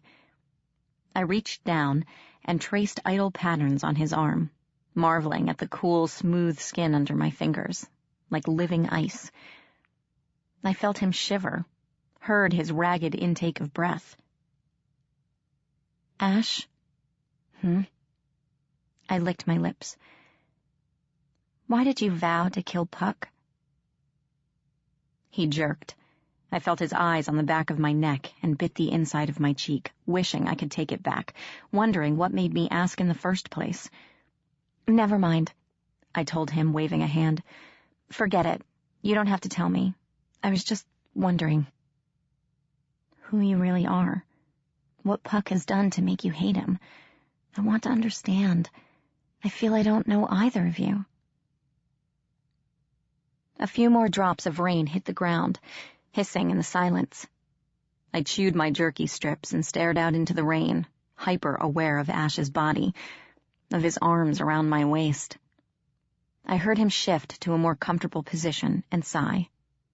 "It was a long time ago," he murmured, his voice almost lost in the rising wind. "Before you were even born. Winter and summer had been at peace for several seasons. There were always minor skirmishes between the courts, but for the longest time in centuries we actually left each other alone. Near the end of the summer," he went on, a bit of pain creeping into his voice, "things began to change. The Fey don't deal well with boredom, and some of the more impatient members started mischief with summer again. I should have known there would be trouble, but that season I wasn't thinking of politics. The entire court was bored and restless, but His voice broke, only for a moment, before continuing. "I was with my lady, Ariella Tulorin." I felt the breath sucked out of me. His lady. Ash had been involved once, and judging from the veiled hurt in his voice, he'd loved her a lot. I stiffened, suddenly too aware of my breath, of his arms around my waist. Ash didn't seem to notice. "We were hunting in the wildwood," he went on, resting his chin atop my head, "following the rumor of a golden fox that had been seen in the area. There were 3 of us that day, hunting together. Ariella, myself, and Robin Goodfellow." "Puck?" Ash shifted uncomfortably. Thunder growled in the distance, shooting threads of green lightning across the sky. "Yes," he muttered, as if it pained him to say it. Puck was... He was a friend, once. I wasn't ashamed to call him that. Back then, the 3 of us would often meet one another in the wildwood, away from the condemnation of the courts.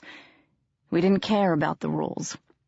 Back then, Puck and Ariella were my closest companions. I trusted them completely." "What happened?" Ash's voice was soft with memory as he continued. "We were hunting," he explained again, "following our quarry into a territory none of us had seen. The wildwood is huge, and some parts are constantly shifting, so it can be dangerous even for us. We tracked the golden fox for 3 days, through unfamiliar woods and forest, making bets on whose arrow would finally take it down. Puck boasted that winter would surely lose to summer, and Ariella and I made the same boast in reverse. All the while, the forest around us grew dark and wild. Our horses were Fey steeds, whose hooves didn't touch the ground, but they were growing increasingly nervous. We should have listened to them, but we didn't. Stubborn pride leading us on like fools. Finally, on the 4th day, we came to a rise that plunged down into a vast hollow. On the other side, trotting along the ridge, was the golden fox. The hollow separating us wasn't deep, but it was wide and filled with tangled shadows and undergrowth, making it difficult to see what was down there. Ariella wanted to go around, even though it would take us longer.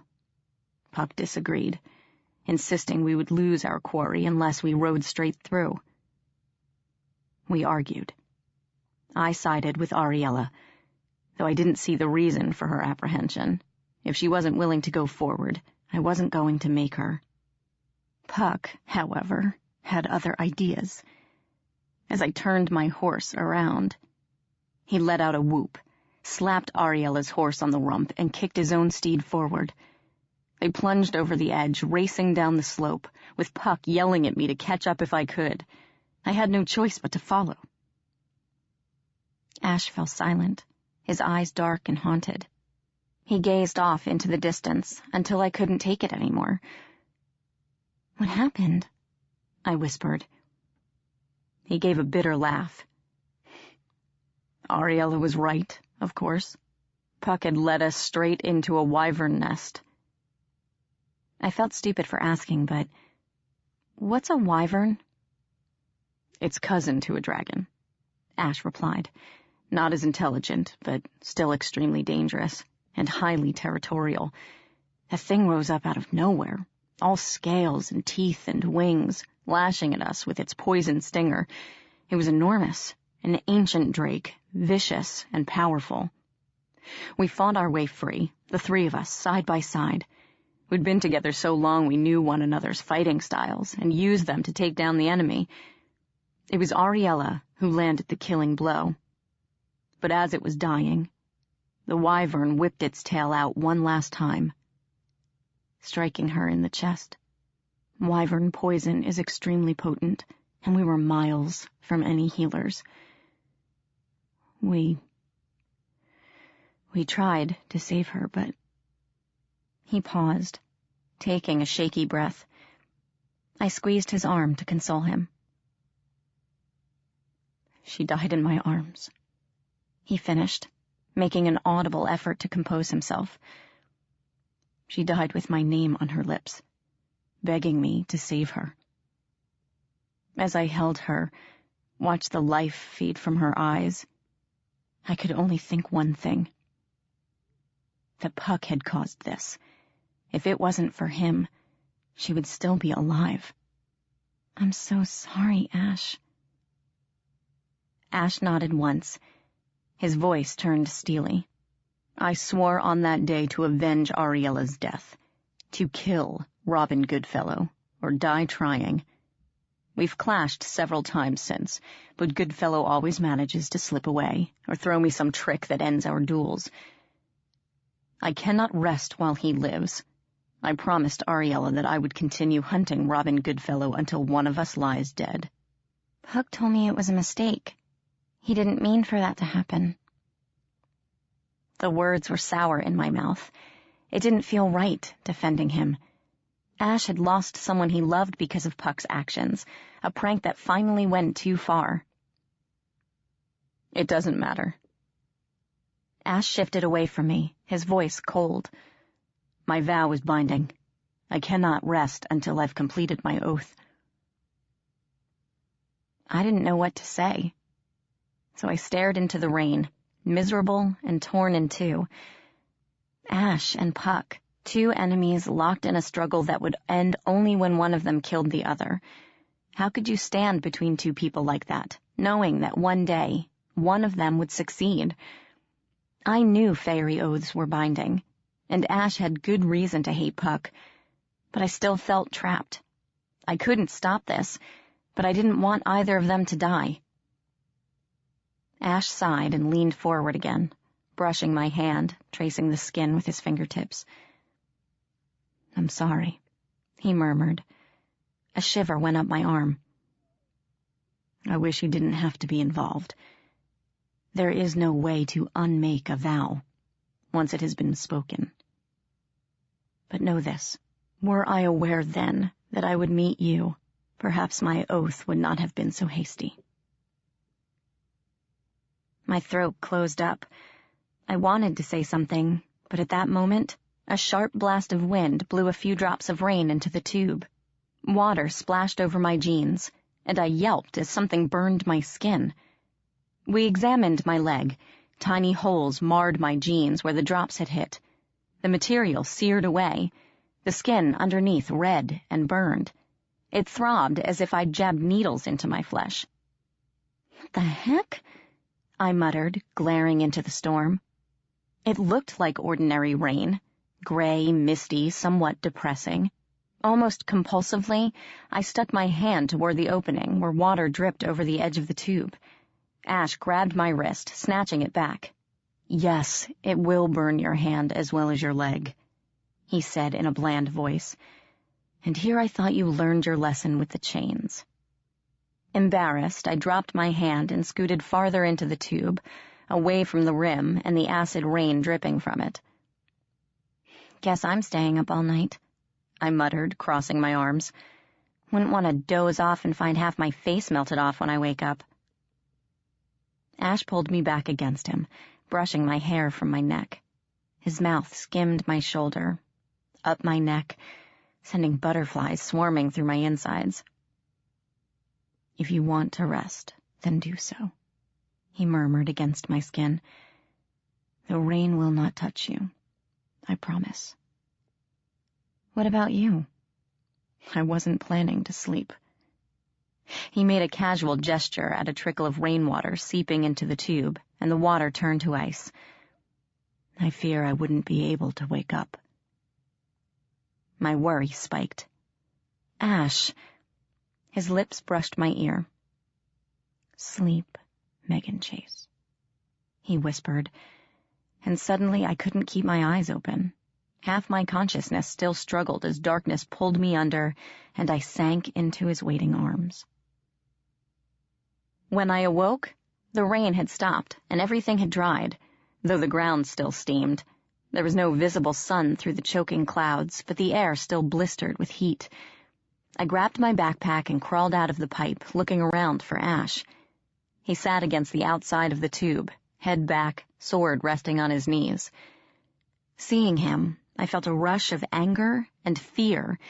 He'd enchanted me last night, spelled me to sleep without my consent, which meant he'd probably used glamour, though his own body was getting weaker and weaker. Fuming and afraid, I stomped up to him and put my hands on his hips. Gray eyes cracked open and regarded me blearily. "Don't do that again." I'd intended to yell at him, but his vulnerability made me pause. He blinked, but had the grace not to ask what I was talking about. "My apologies," he murmured, bowing his head. "I thought at least one of us could benefit from a few hours' sleep." God, he looked awful. His cheeks were hollow, dark circles crouched under his eyes, and his skin was almost translucent. I needed to find Ethan and get us all out of here before Ash turned into a walking skeleton and collapsed dead at my feet. Ash looked past me to the tower, seeming to draw strength from it. "Not far now," he murmured, as if it were a mantra that kept him going. I held out my hand, and he let me pull him to his feet. We started following the tracks again. The smokestacks and metal towers slowly fell away behind us as we continued across Machina's realm. The land grew flat and barren, and steam billowed out of cracks in the ground, coiling around us like wraiths. Colossal machines with enormous iron wheels and armored shells lay beside the tracks. They looked like a cross between modern-day tanks and the mecha vehicles of anime. They were old and rusty and reminded me strangely of Iron Horse. Ash grunted suddenly and fell, his legs buckling underneath him. I grabbed his arm as he pulled himself upright, panting. He felt so thin. "Should we stop and rest?" I asked. "No," he gritted out. "Keep going. We have to." Suddenly he straightened, his hand going to his sword. Ahead of us, the steam cleared, parting enough to reveal a hulking figure standing on the tracks. A horse made of iron and snorting flame, steel hooves pawing the ground. His glowing eyes watched us balefully.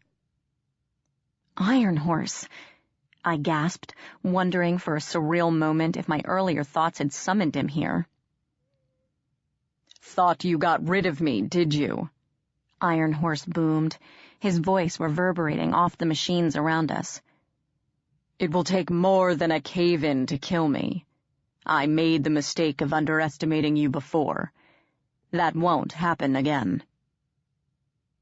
Movement surged around us as hundreds of gremlins crawled into view, hissing and crackling. They swarmed over the machines like spiders, laughing and chittering, and scuttled along the ground. In seconds, they had us surrounded, a living black carpet. Ash drew his sword, and the gremlins hissed at him nastily. Two figures appeared through the steam on either side of us. They marched forward in unison, and the gremlins parted to let them through. Warriors in full battle armor with helmets and masks covering their faces stepped into the circle. Their insect-like suits looked like something from a science fiction movie, somehow ancient and modern at the same time. Their breastplates bore the insignia of a barbed wire crown. Drawing their swords, they stepped forward. "Meghan, get back," Ash muttered, squaring off against the armored pair coming at him. "Are you crazy? You can't fight like this." "Go!" Reluctantly, I backed away, but was suddenly grabbed from behind. I yelped and kicked, but was dragged to the edge of the circle, where the gremlins jabbered at me. I twisted around and saw that my captor was a third warrior. "Meghan!" Ash tried to follow, but the first two knights blocked his way, the sickly light glinting off their iron blades. Glaring at them, Ash flourished his sword and sank into a battle stance. They lunged at him, swords sweeping down in a blur, coming both low and high. Ash leaped over the first and parried the second, knocking it away with a flurry of ice and sparks. He landed, spun to his left to block the savage back strike, and ducked as the second blade hissed overhead. Whirling around, his sword lashed out, slicing across one armored chest with a grinding screech. The knight staggered back, the image of the wire crown cut through and coated with frost. They broke away for a moment, facing each other, swords at the ready. Ash was panting, his eyes narrowed in concentration. He didn't look good, and my stomach tightened in fear. The other knights slowly began to circle him, coming at him from different sides like stalking wolves. But before they could get into position, Ash snarled and lunged. For a moment, the knight he engaged was driven back by the ferocity of the attack. Ash hammered into him relentlessly, his blades slipping through his enemy's guard to smash at his armor. Sparks flew, and the knight stumbled, almost falling. Ash's blade swept up and struck a vicious blow to the side of his head, ripping the helmet clean off. I gasped. The face beneath the helmet was Ash, or at least a long-lost brother. Same gray eyes, same ebony hair, same pointed ears. The face was a little older, and a scar slashed its way down his cheek, but the similarities were almost perfect. The real Ash hesitated, just as stunned as I, and that cost him dearly.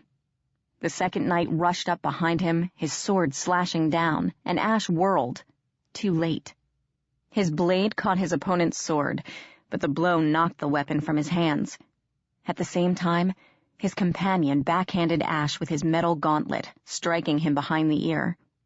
Ash crumpled to the ground on his back, and two iron swords were pressed against his throat. "No!"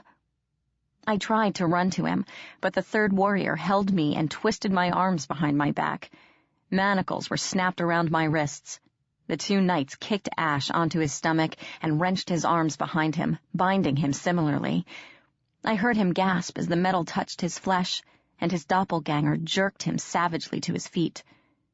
They shoved us toward Iron Horse, who waited for us in the middle of the tracks, swishing his tail. His iron mask gave nothing away. "Good," he snorted. "King Machina will be pleased."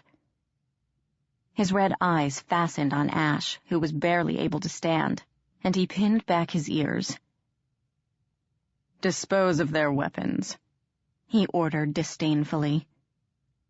Ash's face was twisted in agony. Sweat trickled down his brow, and he clenched his teeth. He watched the Iron Knight take his sword to the edge of the tracks and toss it into a ditch. There was a soft splash as the blade hit the oily water and sank from view. The second knight did the same with the bow. I held my breath, praying they wouldn't see the most important weapon of all. "The arrow, too." My heart sank, and despair rose up in me. Ash's doppelganger approached, yanked the witchwood arrow from my backpack, and tossed it into the ditch with the rest of the weapons. My heart plummeted even further, and the tiny sliver of hope shriveled into a ball and died. That was it, then. Game over. We had failed. Iron Horse looked us both over and snorted steam. "No funny business from you, Princess," he warned, blowing smoke at me. "Or my knights will wrap so much iron around the Winter Prince that his skin will peel off his bones." He coughed flame, singeing my eyebrows, and swung his head toward the waiting fortress. "Let's go. King Machina awaits." Chapter 22. Ash's Final Stand. It was a torturous nightmare march toward Machina's tower. A length of chain had been wrapped around my waist, attaching me to Iron Horse, who walked briskly down the tracks without pausing or looking back. Beside me, Ash wore another, and I knew it was hurting him. He kept stumbling, barely managing to keep his feet as we followed Iron Horse down the railroad tracks. Gremlins cavorted around us, poking and pinching and laughing at our torment. The knights walked to either side and refused to let Ash step off the iron tracks, shoving him back if he tried. Once he fell, and was dragged several yards before he finally got his feet under him again. Angry red burns crisscrossed his face where his skin had touched the metal tracks, and I ached for him. The sky clouded over, changing from yellow-gray to an ominous reddish-black in a matter of moments.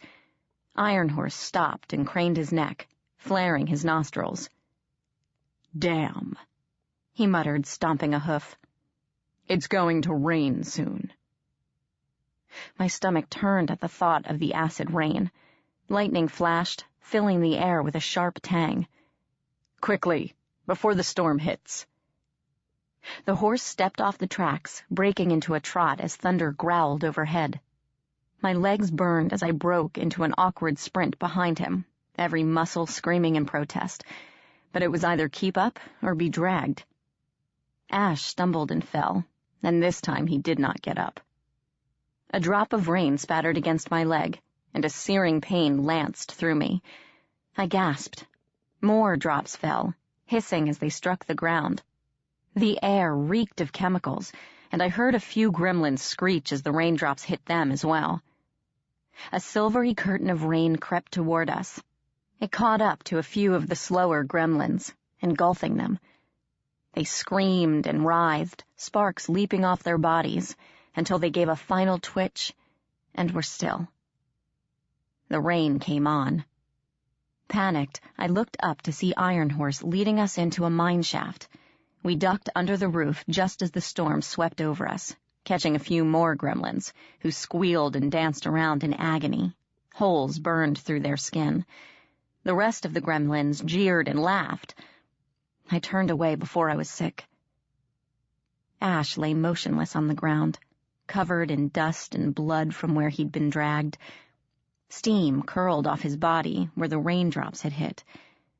He groaned and tried to get up, but didn't quite make it off his back.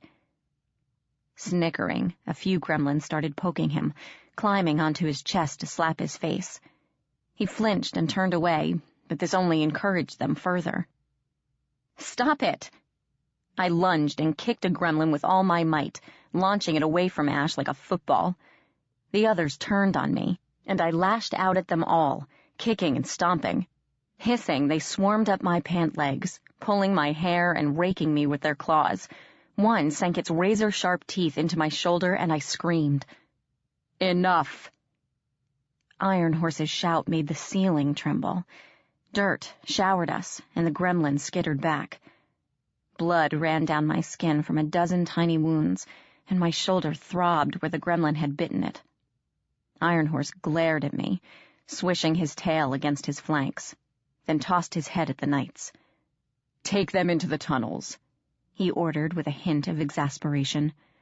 "Make sure they do not escape. If the storm does not abate, we might be here a while."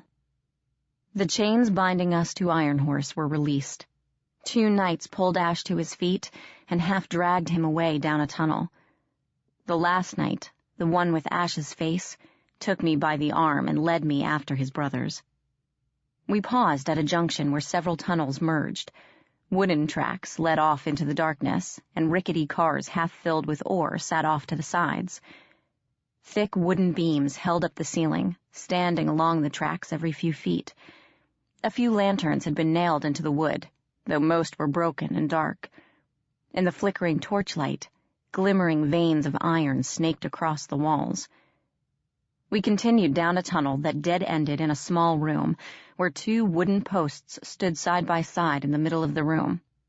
A few crates and an abandoned pickaxe lay stacked in a corner. The knights pushed Ash against one post, unlocked a cuff, and reattached it behind the beam, securing him in place. The flesh under the metal band was red and burned, and he jerked when they snapped it around his wrist again. I bit my lip in sympathy. The knight who'd first caught me straightened and patted Ash on the cheek, chuckling as Ash flinched away from the steel gauntlet. "Feels good, don't it, worm?" he said, and I started in surprise. This was the first time I'd heard one of them speak. "You old bloods are completely weak, aren't you? It's high time you moved over. You're obsolete now, ancient. Your time is done." Ash raised his head and stared the other Fairy in the eye. "Bold words for someone who stood aside and wrestled a girl while his brothers fought for him." The knight backhanded him. I cried out in fury and started forward, but the knight behind me grabbed my arm. "Leave him alone, Quintus," he said in a calm voice. Quintus sneered. "Feeling sorry for him, Tertius? Maybe some brotherly affection for your twin here?" "We're not supposed to speak to the old bloods," Tertius replied in the same cool tone. "You know that. Or should I inform Iron Horse?" Quintus spat on the ground. "You were always weak, Tertius," he smiled. "Too soft-hearted to be made of iron. You're a disgrace to the Brotherhood."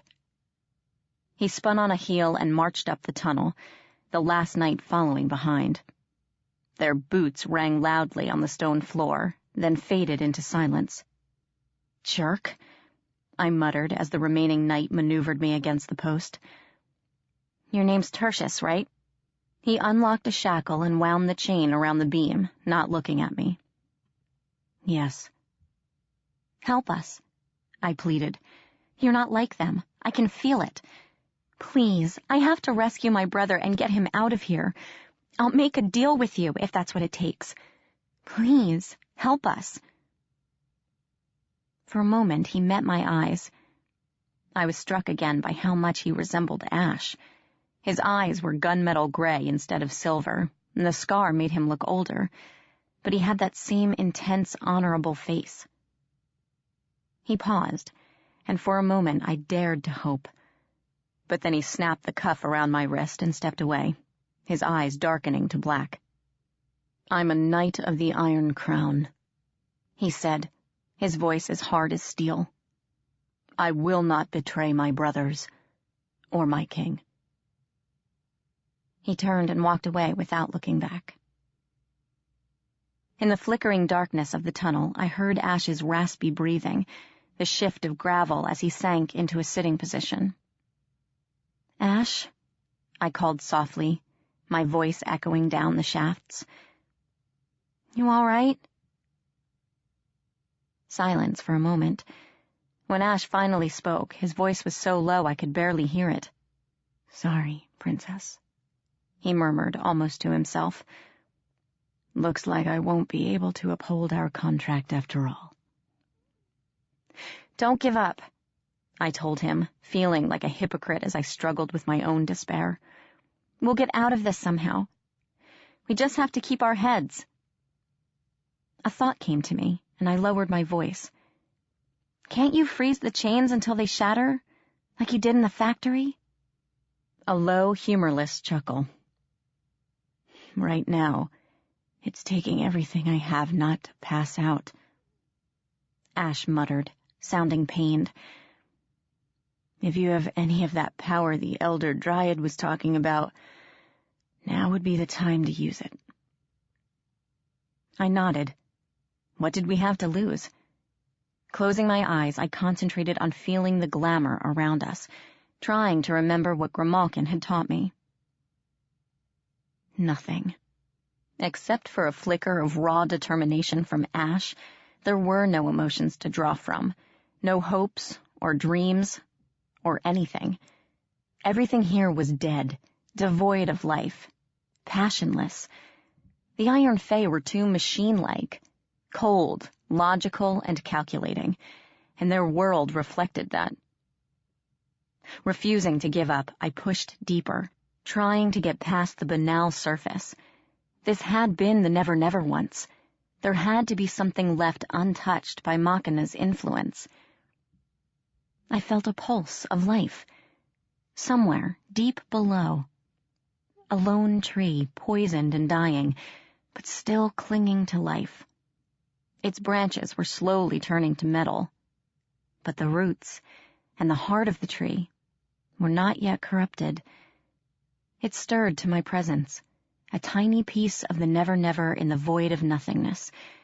But before I could do anything, shuffling footsteps broke my concentration, and the link faded away. I opened my eyes. The light in the tunnel had gone out, leaving us in pitch blackness. I heard creatures moving toward us, surrounding us, and I couldn't see a thing. My mind jumped to all sorts of terrifying conclusions. Giant rats, huge cockroaches, massive underground spiders. I almost fainted when something patted my arm, but then I heard the low babble of familiar voices. A yellowish beam clicked on in the darkness. A flashlight. It illuminated the curious, wrinkled faces of a half-dozen pack rats, blinking in the sudden light. Surprised, I stared at them as they chittered at me in their odd language. Several surrounded Ash, pulling at his sleeves. "What are you doing here?" I whispered. They jabbered nonsense and tugged on my clothes, as if trying to drag me away. "Are you trying to help?" The pack rat with the tricycle stepped forward. He pointed at me, then at the back of the room. In the flashlight beam, I saw the mouth of another tunnel, nearly invisible in the shadows. It was only partly formed, as if the miners had started digging only to abandon it. A way out? My heart leaped. The pack rat gibbered impatiently and beckoned me forward. "I can't," I told him, rattling my chain. "I can't move." He chattered at the rest of them, and they shuffled forward. One by one, they reached behind them to the lumps of trash on their backs and began pulling things out. "What are they doing?" Ash muttered. I couldn't begin to answer. One of the pack rats produced an electric drill, showing it to the leader, who shook his head. Another pulled out a butterfly knife, but the leader declined that, too, as well as a lighter, a hammer, and a round alarm clock. Then one of the smaller pack rats chittered excitedly and stepped forward, holding something long and metallic. A pair of bolt cutters. The lead pack rat jabbered and pointed, but at the same time, I heard the clank of steel boots coming down the tunnel, and the scuttling of thousands of claws on rock. My stomach twisted. The knights were coming back, and so were the gremlins. "Hurry!" I urged as the pack rat waddled over and began sawing at the chain. Lights appeared in the distance, bobbing along the ground, gremlins with lanterns or flashlights. Laughter drifted into the room, and my stomach churned. "Hurry," I thought, furious with the pack rat's slow progress. "We're not going to make it. They'll be here any second." I felt the snap of the links as they parted, and I was free. Grabbing the bolt cutters, I raced over to Ash. The lights moved closer and closer, and the hissing of gremlins could be heard down the tunnel. I inserted the chain between the metal jaws and squeezed the handles, but the tool was rusty and hard to use. Snarling curses, I gripped the handles and pushed. "Leave me," Ash muttered as I strained to close the jaws.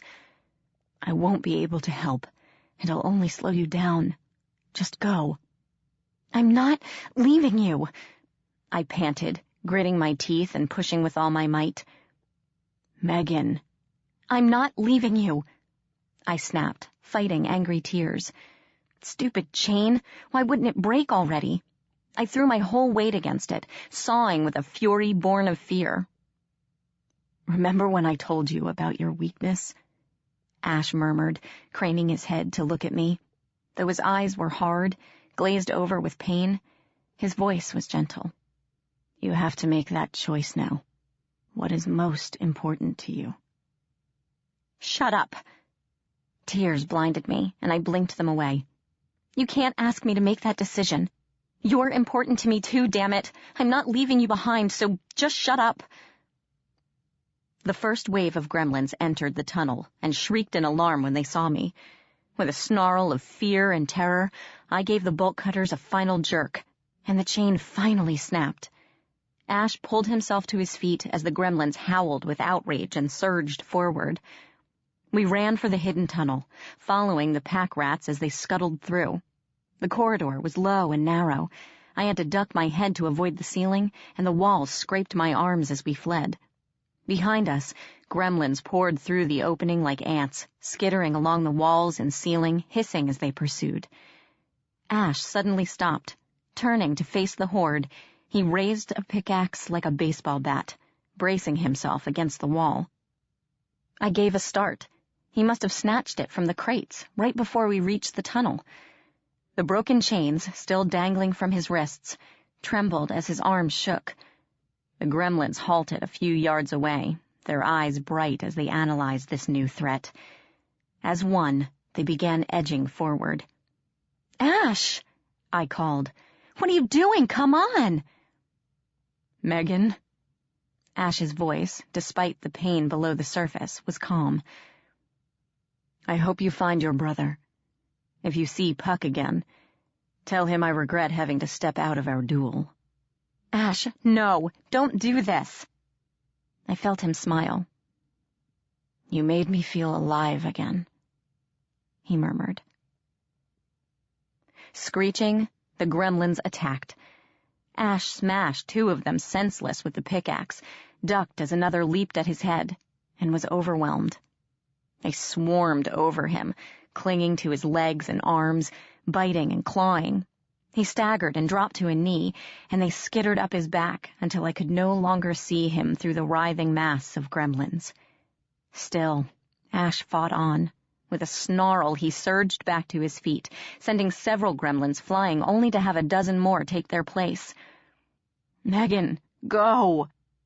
His voice was a hoarse rasp as he slammed a gremlin into the wall. "Now!"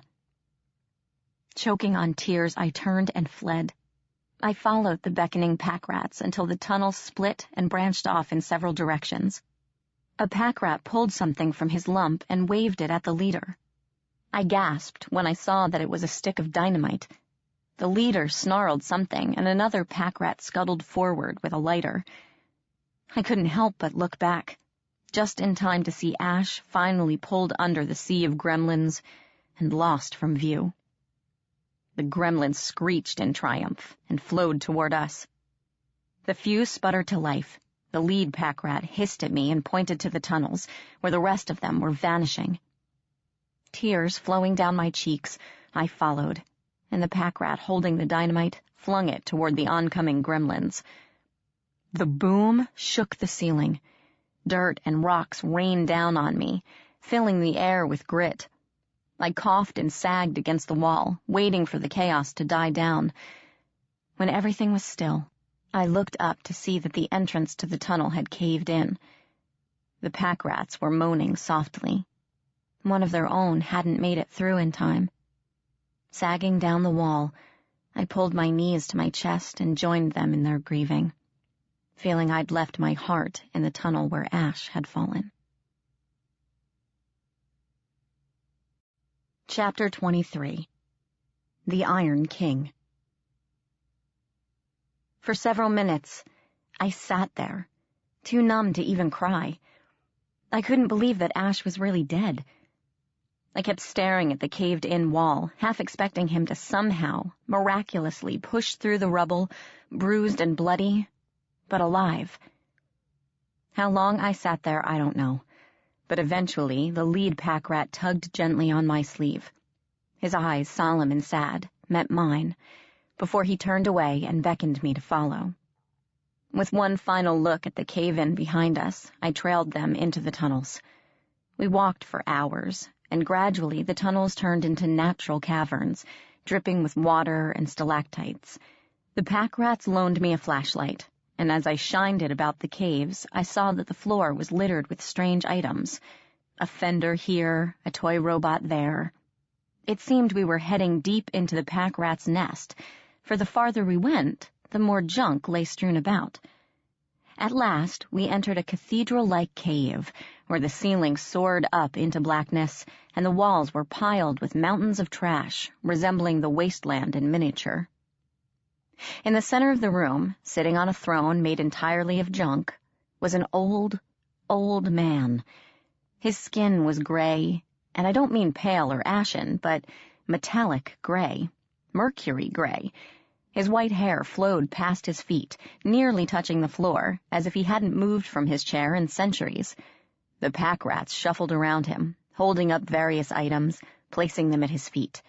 I saw my iPod among them. The old man smiled as the pack rats chittered and milled around him like eager dogs, then his pale green eyes looked up at me. He blinked several times, as if he couldn't trust what he was seeing. I held my breath. Was this Machina? Had the pack rats brought me straight to the Iron King? For an all-powerful ruler, I didn't expect him to be so old. Well, he wheezed at last, my subjects have brought me many curious things over the years, but I do believe this is the most unusual. Who are you, girl? Why are you here? My name is Meghan, sir. Meghan Chase. I'm looking for my brother. Your brother?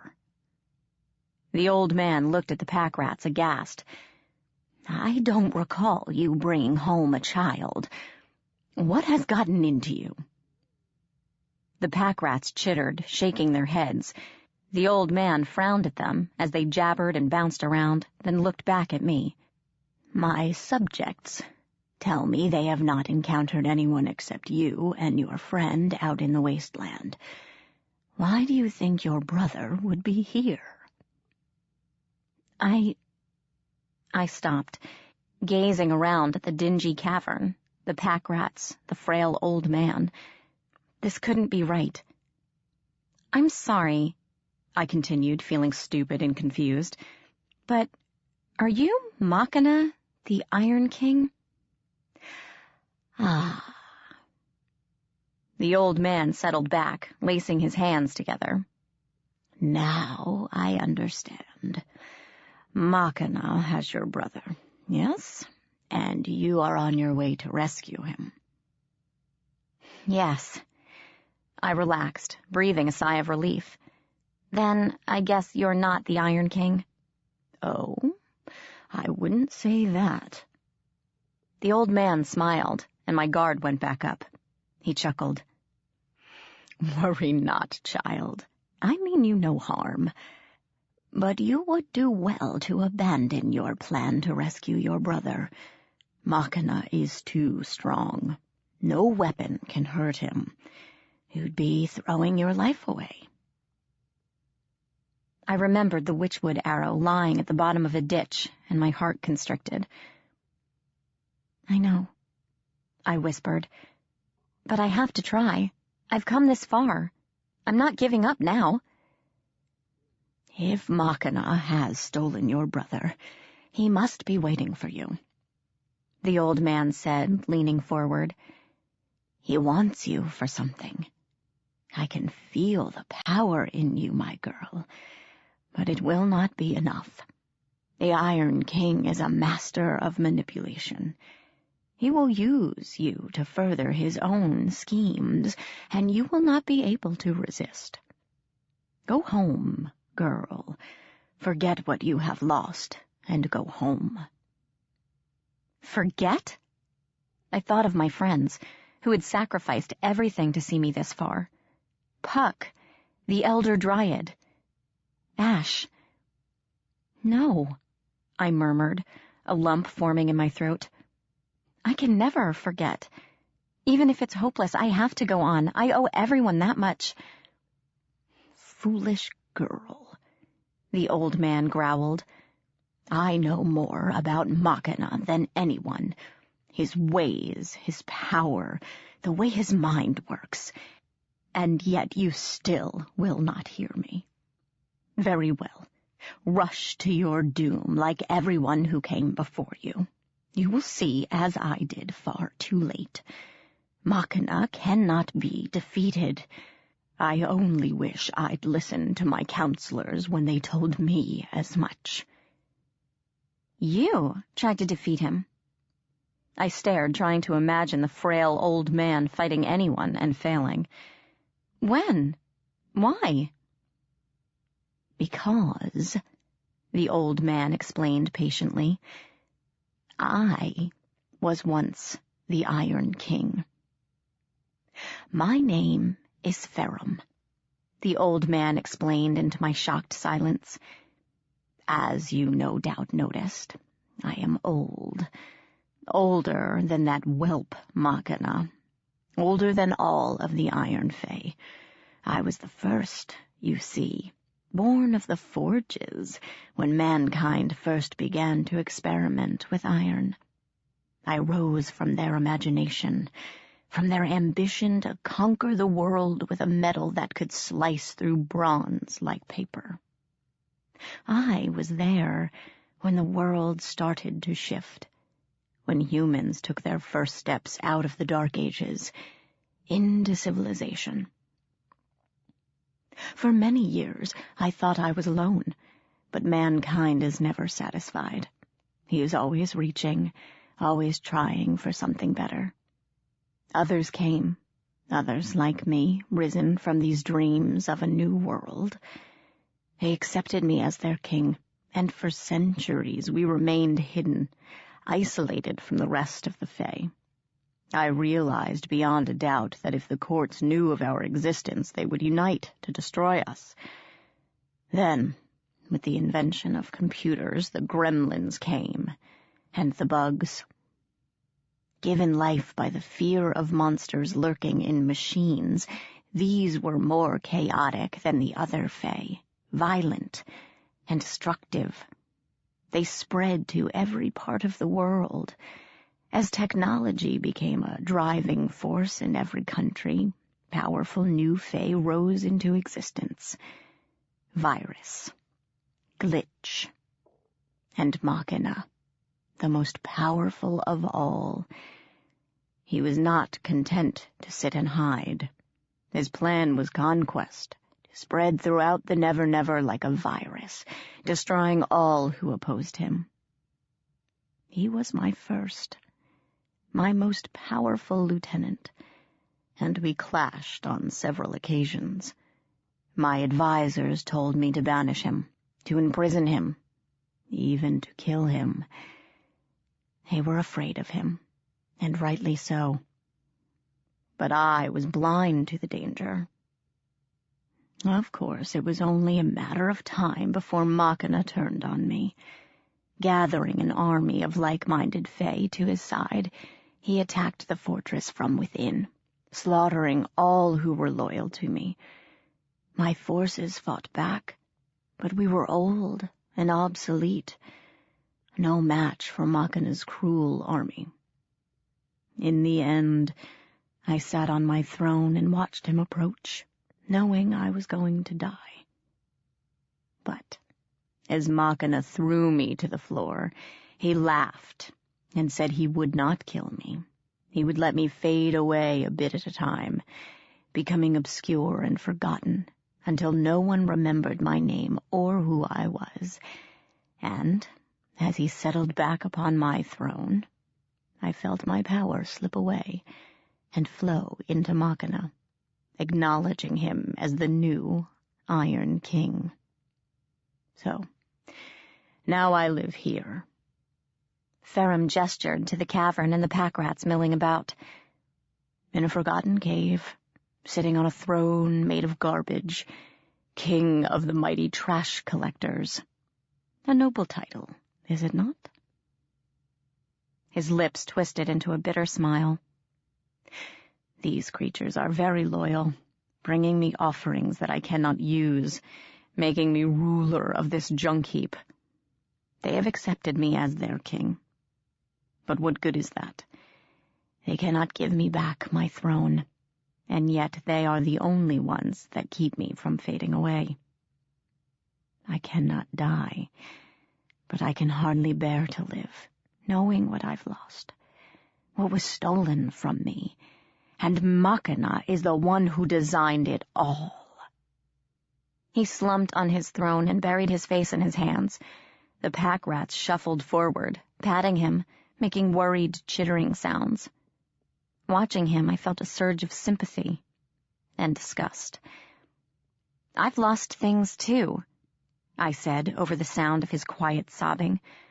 "Meghan has stolen a lot from me, but I'm not going to sit on a chair and wait for him. I'll confront him, invincible or not, and somehow I'll take back what's mine. Or I'll die trying. Either way, I'm not giving up." He stared at me through his fingers, his frail form shaking with tears. He sniffed and lowered his hands, his face sullen and dark.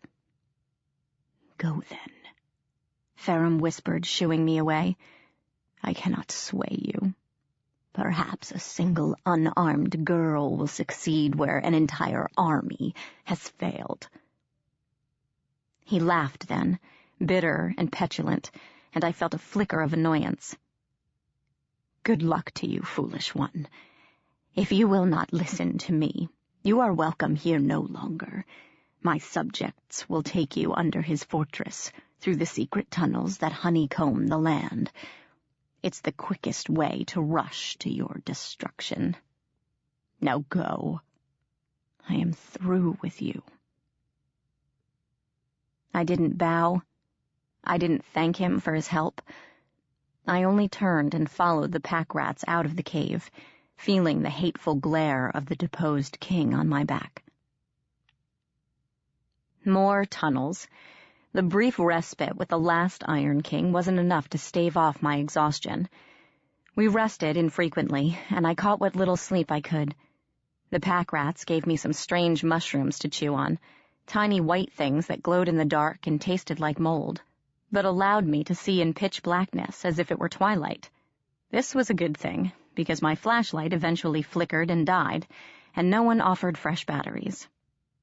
I lost track of time. All the caverns and tunnels seemed to meld together into one giant, impossible maze. I knew that even if I did get into Meghan's fortress and rescue Ethan, I wouldn't be getting out the same way.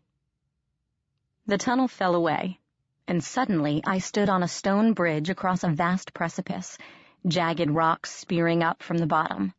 Around me, on the walls and ceiling, hanging precariously close to the bridge, massive iron gears turned and creaked, making the ground vibrate. The closest gears were easily 3 times my height. Some were even larger. It was like being inside a giant clock, and the noise was deafening. We must be under Meghan's fortress, I thought, gazing around in awe. Wonder what those huge gears are for. There was a tug on my arm, and I turned to see the lead pack rat point across the bridge, his jabbering lost in the grinding noise of the room. I understood. They had taken me as far as they could go. Now the last part of the trek would be on my own. I nodded to show I understood and started forward when he grabbed my hand. Holding my wrist, he beckoned to his pack rats, chattering at them. 2 waddled forward, reaching back for some item on their humps. "It's okay," I told them. "I don't need any—" My voice died away. The first pack rat drew out a long sheath with a familiar hilt, gleaming blue-black in the darkness. I caught my breath. "Is that—" He handed it over, solemnly. Grasping the hilt, I pulled the blade free, washing the chamber in pale blue light. Steam writhed on the edge of Ash's blade, and a lump caught in my throat. Oh, Ash. I sheathed the blade and fastened it around my waist, grimly tightening the belt. "I appreciate this." I told the pack rats, unsure if they understood. They chattered at me and still didn't move, and the leader pointed at the second, smaller pack rat who'd approached. He blinked and reached back, drawing forward a slightly battered bow, and... For the second time, my heart stopped. The pack rat held up the witchwood arrow, slimy and covered with oil, but otherwise intact. I took it reverently, my mind spinning. They could have given it to Ferrum, but they hadn't, saving it for me all this time. The arrow pulsed in my hands, still alive and deadly. I didn't think. I dropped to my knees and hugged the pack rats, both the leader and the small one. They squeaked in surprise. Their lumps poked my skin, making it impossible to get my arms around them completely, but I didn't care. When I rose, I thought the leader was blushing, though it was difficult to see in the darkness, and the small one grinned from ear to ear. "Thank you," I said, putting as much sincerity into my voice as I could. "Really, thank you isn't enough, but it's all I have. You guys are amazing." They jabbered at me and patted my hands. I wished I knew what they were saying. Then, with a sharp bark from the leader, they turned and faded into the tunnels. The small one looked back once, his eyes bright in the gloom, and then they were gone. I straightened, tucking the arrow into my belt, much as Ash had done. Gripping the bow, and with Ash's sword hanging from my waist, I stepped beneath Machina's tower. I followed the walkway, which turned from stone to iron grating through the giant maze of clockwork, setting my teeth against the grinding of metal on metal. I found a twisting iron staircase and followed it up to a trap door, which opened with a ringing bang. I winced and peeked out cautiously. Nothing. The room I stared into was empty, save for the enormous boiler ovens that glowed red and filled the air with hissing steam. "All right," I muttered, climbing out of the floor. My face and shirt were already drenched with sweat from the shimmering heat. "I'm inside? Where to now, I wonder?" Up. The thought came unbidden, and yet I knew it was right. Machina and Ethan would be at the top of the tower. Clanking footsteps caught my attention, and I ducked behind one of the boilers, ignoring the searing heat radiating from the metal. Several figures entered the room, short and stocky and dressed in bulky canvas suits like firemen. They wore breathing apparatus that covered their entire faces, a pair of tubes snaking from the mouth to some kind of tank on their back. They stomped among the boilers, pinging on them with wrenches, checking the numerous pipes and valves. A large ring of keys dangled from each of their belts, jingling as they moved. As I scrambled back to an isolated corner, an idea floated to mind. I followed them, staying hidden in the steam and shadows, observing how they worked. The workers didn't converse or speak to one another, being too caught up in their own work, which suited me fine.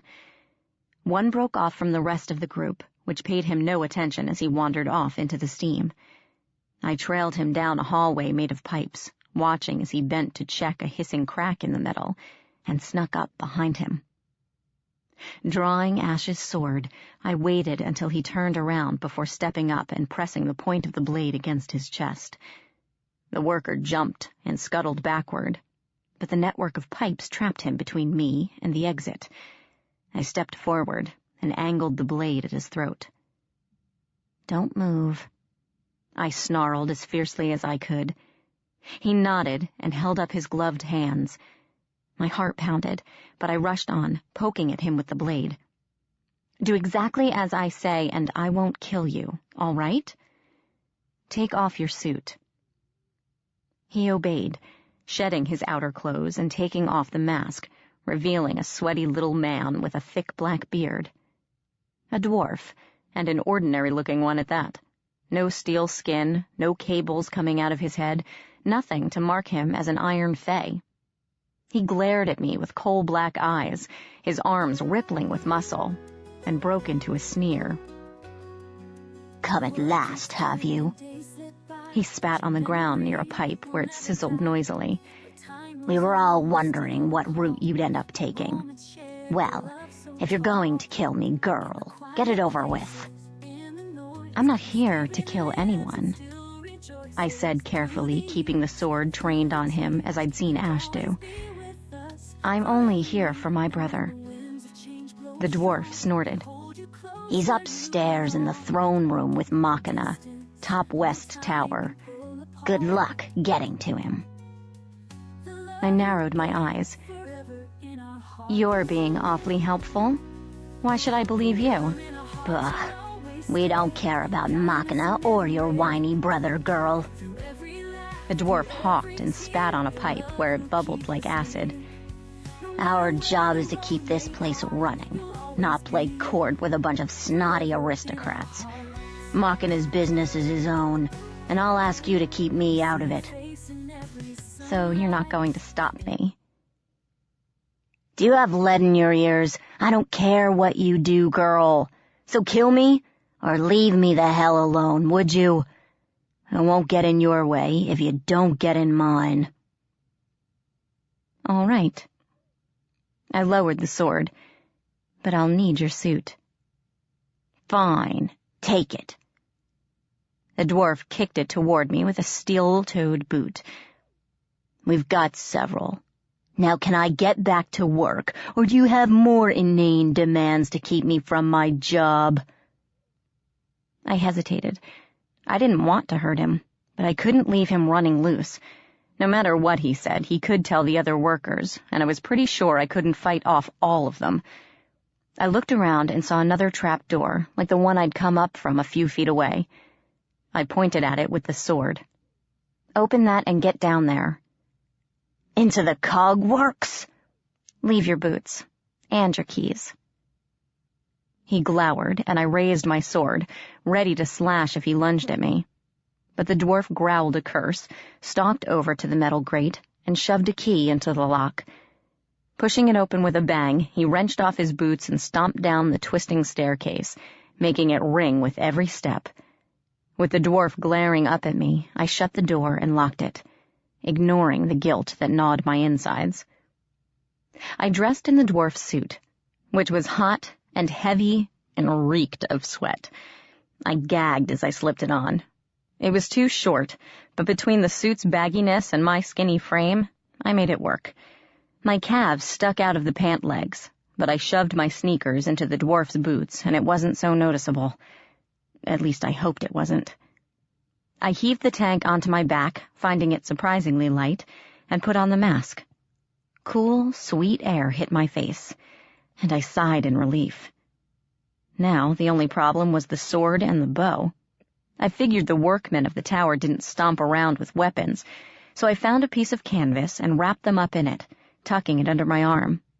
The witchwood arrow was still secured to my belt inside the suit. Heart-pounding, I returned to the boiler room, where the other dwarves were shuffling out in a broken line. Taking a deep breath to calm my twisting stomach, I joined them, keeping my head down and not making eye contact. No one paid any attention to me, and I followed them up a long flight of stairs until we reached the main tower. Machina's fortress was huge, metallic, and sharp. Thorned creepers crawled over the ramparts, their barbs made of metal. Jagged shards jutted away from the walls for no apparent reason. Everything was harsh lines and sharp edges. Even the Fey that lived here.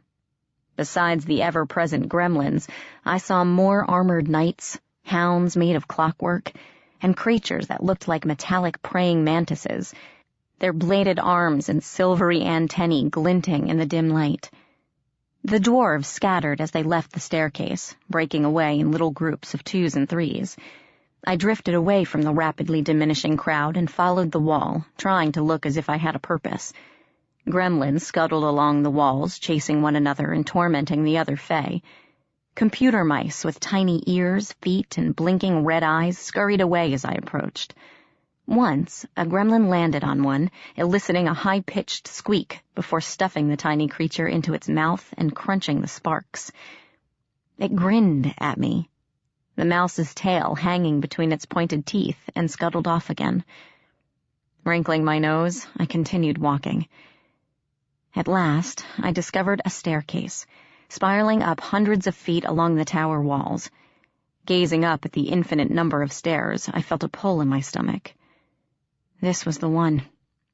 Ethan was up there. And Machina. I felt a pain in my heart, as if there was someone else I should remember. But the memory skipped away, out of reach.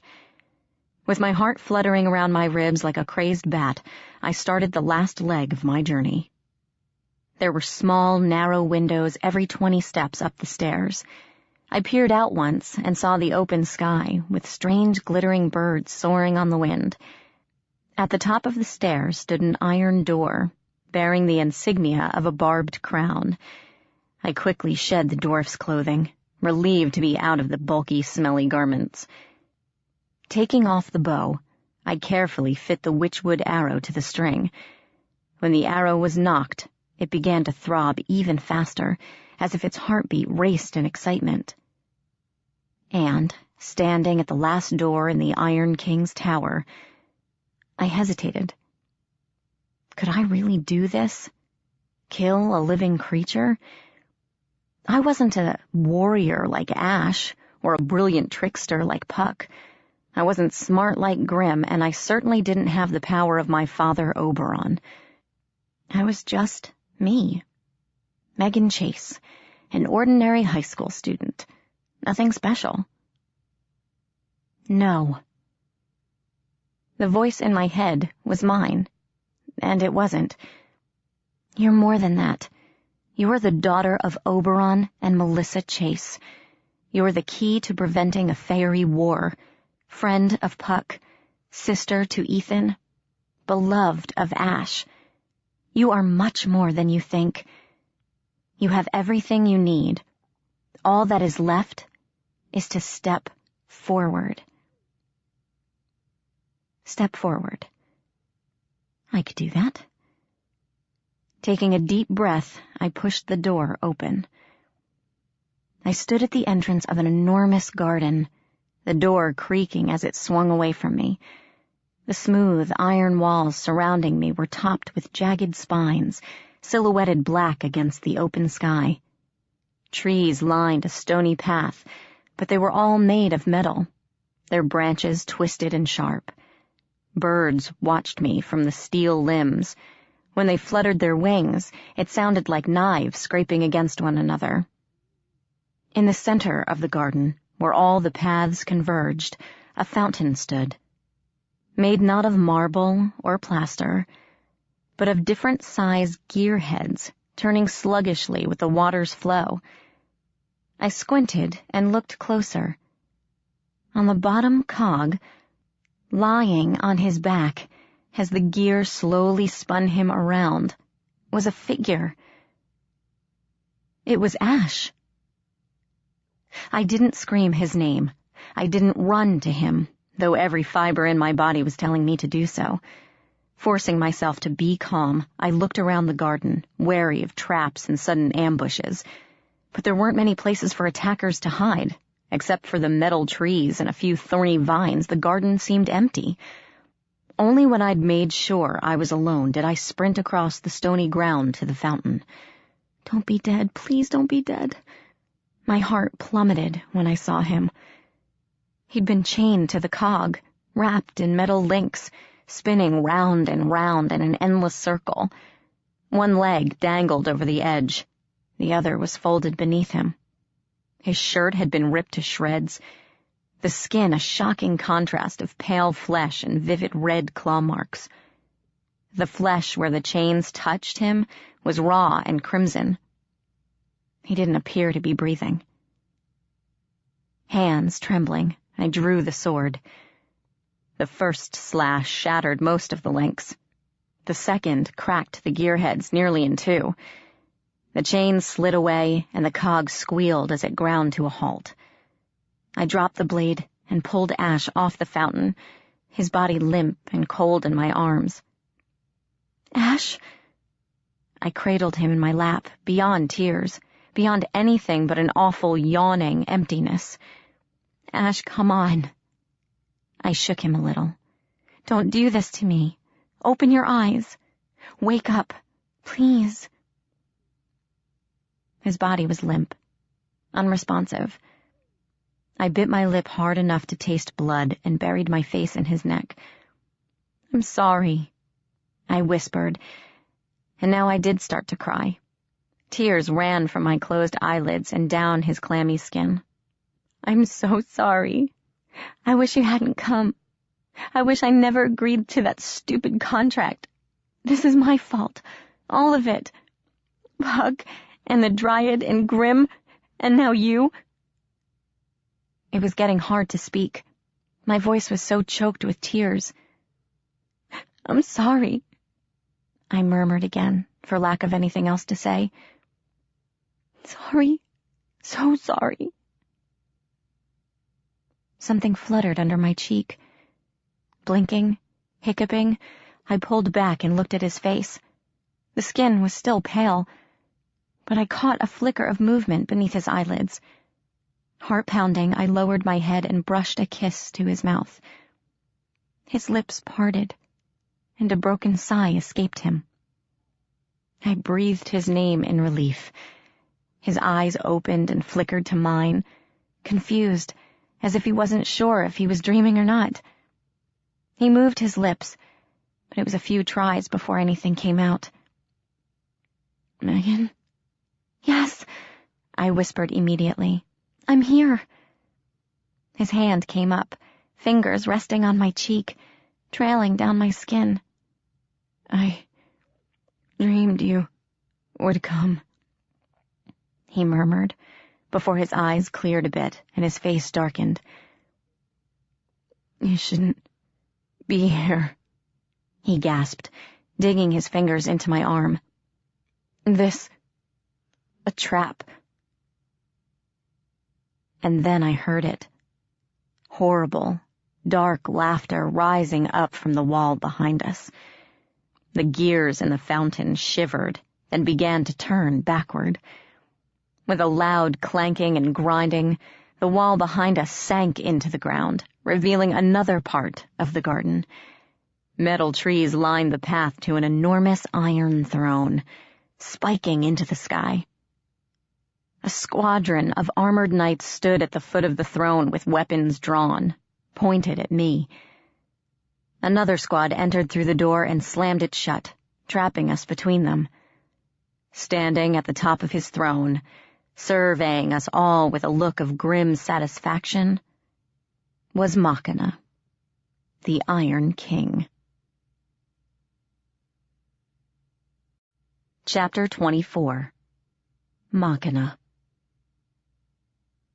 The figure on the throne threw me a smile as sharp as razors. "Meghan Chase," he murmured, his scintillating voice echoing over the garden. "Welcome. I've been expecting you." I gently laid Ash down, ignoring his protests, and stepped forward, shielding him behind me. My heart pounded. I didn't know what I expected the Iron King to look like, but it wasn't this. The figure on the throne stood tall and elegant, with flowing silver hair and the pointed ears of the Fey nobility. He faintly resembled Oberon, refined and graceful, yet incredibly powerful. Unlike Oberon and the finery of the summer court, the Iron King wore a stark black coat that flapped in the wind. Energy crackled around him, like thunder with no sound, and I caught flashes of lightning in his slanted black eyes. A metal stud glittered in one ear, a Bluetooth phone in the other. His face was beautiful and arrogant, all sharp planes and angles. I felt I could cut myself on his cheek if I got too close.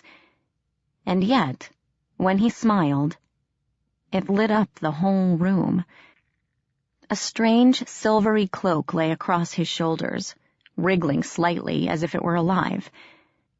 I snatched the bow and arrow off the ground, bringing it to bear on the Iron King. This might be the only chance I got. The witchwood pulsed in my hands as I drew back the string, aiming the tip at Machina's chest. The knights shouted in alarm and started forward, but they were too late. I released the string with a yell of triumph, seeing its speed right on target, toward the heart of the Iron King. And Machina's cloak came alive. Silvery cables unraveled with lightning speed, springing from his shoulders and spine. They spread around Machina like a halo of metal wings, wickedly barbed on one end, needle points glinting in the light. They whipped forward to protect the Iron King, knocking the witchwood away, sending it flying in another direction. I watched the arrow strike a metal tree and snap in two, fluttering to the ground in pieces. Someone screamed in rage and horror, and I realized it was me. The guards rushed us, their swords raised, and I watched them come with a certain detachment. I was aware of Ash trying to get to his feet to protect me, and I knew it was too late. The arrow had failed, and we were about to die. "Stop." Machina's voice wasn't loud. He didn't scream or bellow the order, but every knight jerked to a halt as if pulled by invisible string. The Iron King floated down from his throne, the cables writhing slowly behind him like hungry snakes. His feet touched the floor, and he smiled at me, completely unconcerned with the fact that I had just tried to kill him. "Leave," he told the knights without taking his eyes from me. Several of them jerked their heads up in surprise. "My king," stammered one, and I recognized his voice. Quintus, one of the knights who had been with Iron Horse in the mines. I wondered if Tertius was here too. "The lady is uncomfortable with your presence," Machina went on, not looking away from me. "I do not wish her to be uncomfortable. Go. I will take care of her, and the Winter Prince." "But sire—" Machina didn't move. One of his cables whipped out, almost too fast to see, punching through the knight's armor and out his back. The cable lifted Quintus high in the air and threw him into the wall. Quintus clanged against the metal and slumped motionless to the ground, a jagged hole through his breastplate. Dark, oily blood pooled beneath him. "Leave," Machina repeated softly, and the knights scrambled to obey. They filed out through the door and slammed it shut, and we were alone with the Iron King. Machina regarded me with depthless black eyes. "You are as beautiful as I imagined," he said, walking forward, his cables coiling behind him. "Beautiful, fiery, determined." He stopped a few yards away, the cables settling back into that living cloak. "Perfect." With a final glance at Ash, still slumped next to the fountain, I stepped forward. "I'm here for my brother," I said, relieved that my voice didn't tremble. "Please, let him go. Let me take him home." Machina regarded me silently, then gestured behind him. A loud clanking began, and something rose out of the ground beside his throne, as if it was borne on an elevator. A large wrought iron bird cage came into view. Inside— "Ethan!" I started forward, but Machina's cables whipped out, blocking my path. Ethan gripped the bars of the cage, peering out with frightened blue eyes. His voice rang shrilly over the courtyard. "Meggie?" Behind me, Ash growled a curse and tried to stand. I turned on Machina furiously. "Let him go. He's only a little kid. What do you want with him anyway?" "My dear, you misunderstand me." Machina's cables waved threateningly, moving me back. "I did not take your brother because I wanted him. I did it because I knew it would bring you here." Why? I demanded, whirling on him. Why kidnap Ethan? Why not just take me instead? Why drag him into all this? Machina smiled. You are well protected, Meghan Chase. Robin Goodfellow is a formidable bodyguard, and I could not risk taking you without drawing attention to myself and my realm. Fortunately, your brother had no such protection. Better to draw you here, of your own volition, than risk the wrath of Oberon in the Sealy court. Besides... Machina's eyes narrowed to black slits, though he still smiled at me. I needed to test you, make certain you were truly the one. If you could not reach my tower on your own, you were not worthy. Worthy of what? Suddenly I was very tired and desperate to save my brother, take him away from this madness before it consumed him. I couldn't win. Machina had us at checkmate, but I would get Ethan home, at least. What do you want, Machina? I asked wearily, feeling the Iron King step closer. Whatever it is, just let me take Ethan back to our world. You said you wanted me? Here I am. But let me take my brother home. Of course, Machina soothed. But first, let us make a deal. I froze, everything going still inside me. A deal with the Iron King in exchange for my brother's life. I wondered what he would ask for. Somehow I knew it would cost me either way. Meghan, don't... Ash growled, pulling himself up by the fountain, ignoring the burns to his hands. Machina ignored him. What kind of deal? I asked softly. The Iron King stepped closer. His cables caressed my face and arms, making me shiver. I've watched you for 16 years, he murmured, waiting for the day you would finally open your eyes and see us, waiting for the day you would come to me. Your father would have blinded you to this world forever. He's afraid of your power, afraid of your potential. A half-Fey who is immune to iron, yet has the blood of the Summer King in her veins. So much potential. His gaze lingered on Ash, finally on his feet, and dismissed him just as quickly. Mab realized your power, which is why she wants you so much. Which is why she sent her best to capture you. But even she cannot offer what I can. Machina closed the last few steps between us and took my hand. His touch was cool, and I felt power humming through him like currents of electricity. I want you to be my queen, Meghan Chase. I offer you my kingdom, my subjects, myself. I want you to rule at my side. The old bloods are obsolete. Their time is done. It is time for a new order to rise up, stronger and better than the ancient ones. Only say yes, and you will live forever. Queen of the Fey.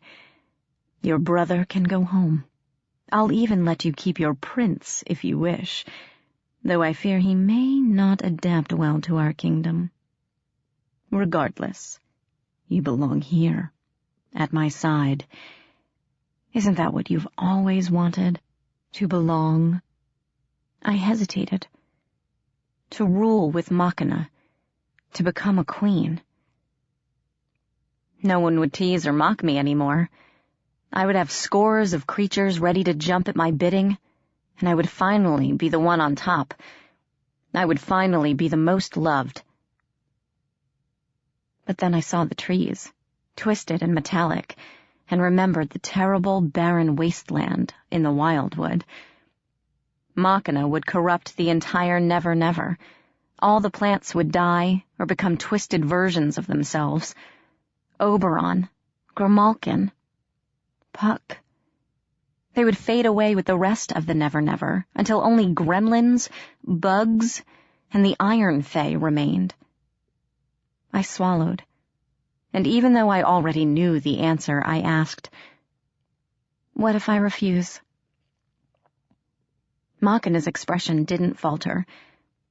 "Then your prince will die, and your brother will die. Or perhaps I will make him one of my playthings, half human, half machine. The eradication of the old bloods will begin with or without you, my dear. I am giving you the choice of leading it or being consumed by it." My desperation grew. Machina reached up and stroked my face, running his fingers down my cheek. "Is it really so terrible to rule, my love?" he asked, tilting my chin up to look at him. "Throughout millennia, both humans and Fey have done it, weeded out the weak to make room for the strong. The old bloods and the Iron Fey cannot exist together. You know this. Oberon and Mab would destroy us if they knew about us. How is that any different?" He brushed a kiss over my lips, feather-light and vibrating with energy. "Come. One word. That is all you have to say. One word to send your brother home, to save the prince that you love. Look." He waved a hand, and a great iron archway rose out of the ground. On the other side, I could see my house, shimmering through the portal, before it faded from view. I gasped, and Machina smiled. "I will send him home now, if you only say yes.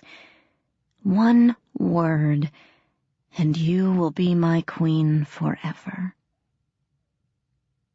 I took a breath. And Ash was there. How he could even stand, let alone move, was a mystery, but he shoved me aside, his face feral, as Machina's eyebrows rose in surprise.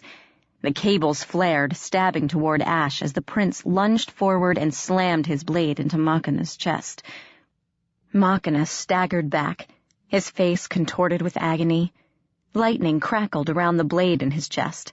His cables thrashed wildly, striking Ash and hurling him into a metal tree with a sickening crunch. Ash collapsed against the trunk as Machina straightened, giving him a look of white rage. Reaching down, the Iron King grasped the hilt and pulled, sliding the blade out of his chest. Lightning sizzled, melting the ice around the hole, and thin wires wove themselves around the wound, knitting it together. Machina tossed the sword away and looked at me, his black eyes sparking with fury. "I am losing patience with you, my dear." One of his cables shot forward, coiling around Ash's throat and lifting him off his feet. Ash choked and struggled weakly as Machina dangled him several feet overhead. Ethan wailed in his cage. "Rule with me, or let them die. Make your choice." I sank to my knees as my legs buckled, trembling. The stone floor was cold against my palms. What can I do? I thought desperately. How can I choose? Either way, people will die. I can't allow that. I won't. The ground pulsed under my hands. I closed my eyes and let my consciousness flow into the earth, searching for that spark of life. I felt the trees in Machina's court, their branches lifeless and dead, but their roots and hearts uncorrupted. Just like last time. I gave them a nudge and felt them respond, writhing to meet me, pushing up through the dirt, like the trees of the summer court had for Oberon with the chimera. Like father, like daughter. I took a deep breath and pulled. The ground rumbled, and suddenly live roots broke through the surface, pushing up through the pavement, snapping and coiling about. Machina gave a shout of alarm, and the roots flew to meet him, wrapping around his body, entangling the cables. He roared and lashed out, lightning streaking from his hands, blasting away the wood. Roots and iron cables twined around one another like maddened snakes swirling in a hypnotic dance of fury. Ash dropped from the cables, hitting the ground by a metal tree, winded and dazed but still trying to get to his feet, staggering after his weapon. I saw a strip of pale wood beneath the trunk, one half of the snapped witchwood arrow, and lunged after it. A cable wrapped around my leg, jerking me off my feet. I twisted around to see Machina glaring at me, his arm outstretched as he fought the web of roots. The cable tightened around my leg and dragged me toward him. I screamed and clawed at the ground, tearing my nails and bloodying my fingers, but I couldn't stop. The furious face of the Iron King loomed closer.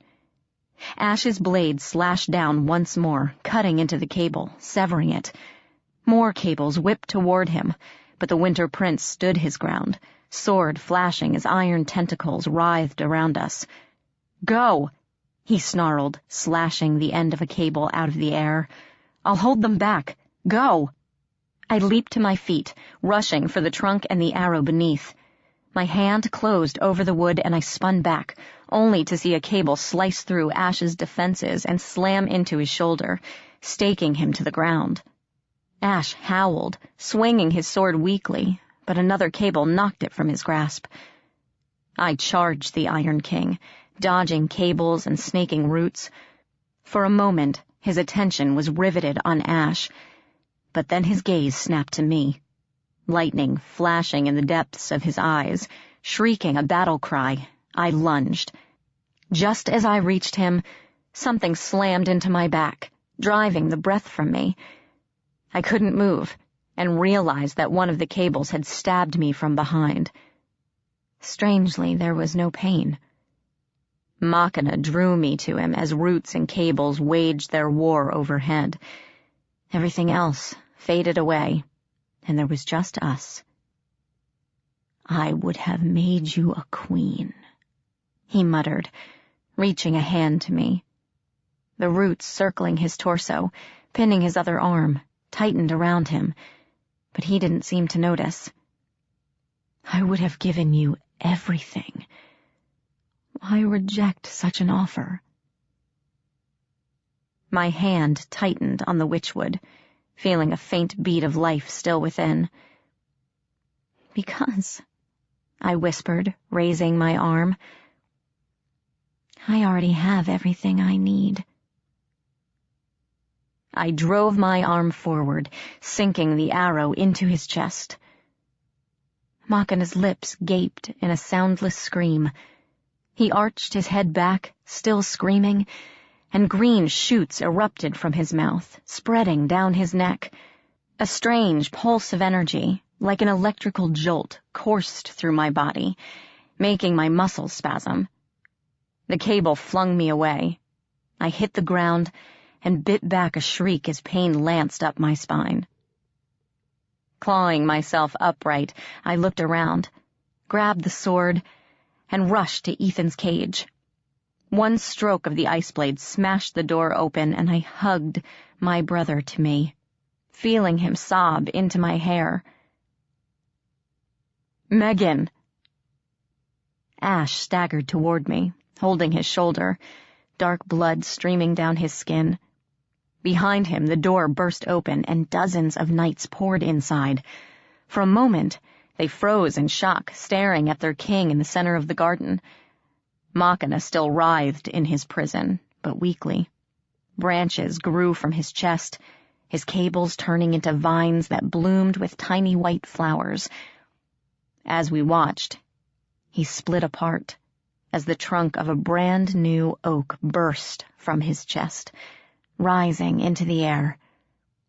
The Bluetooth phone dropped from the branches and lay, winking, at the roots of the tree.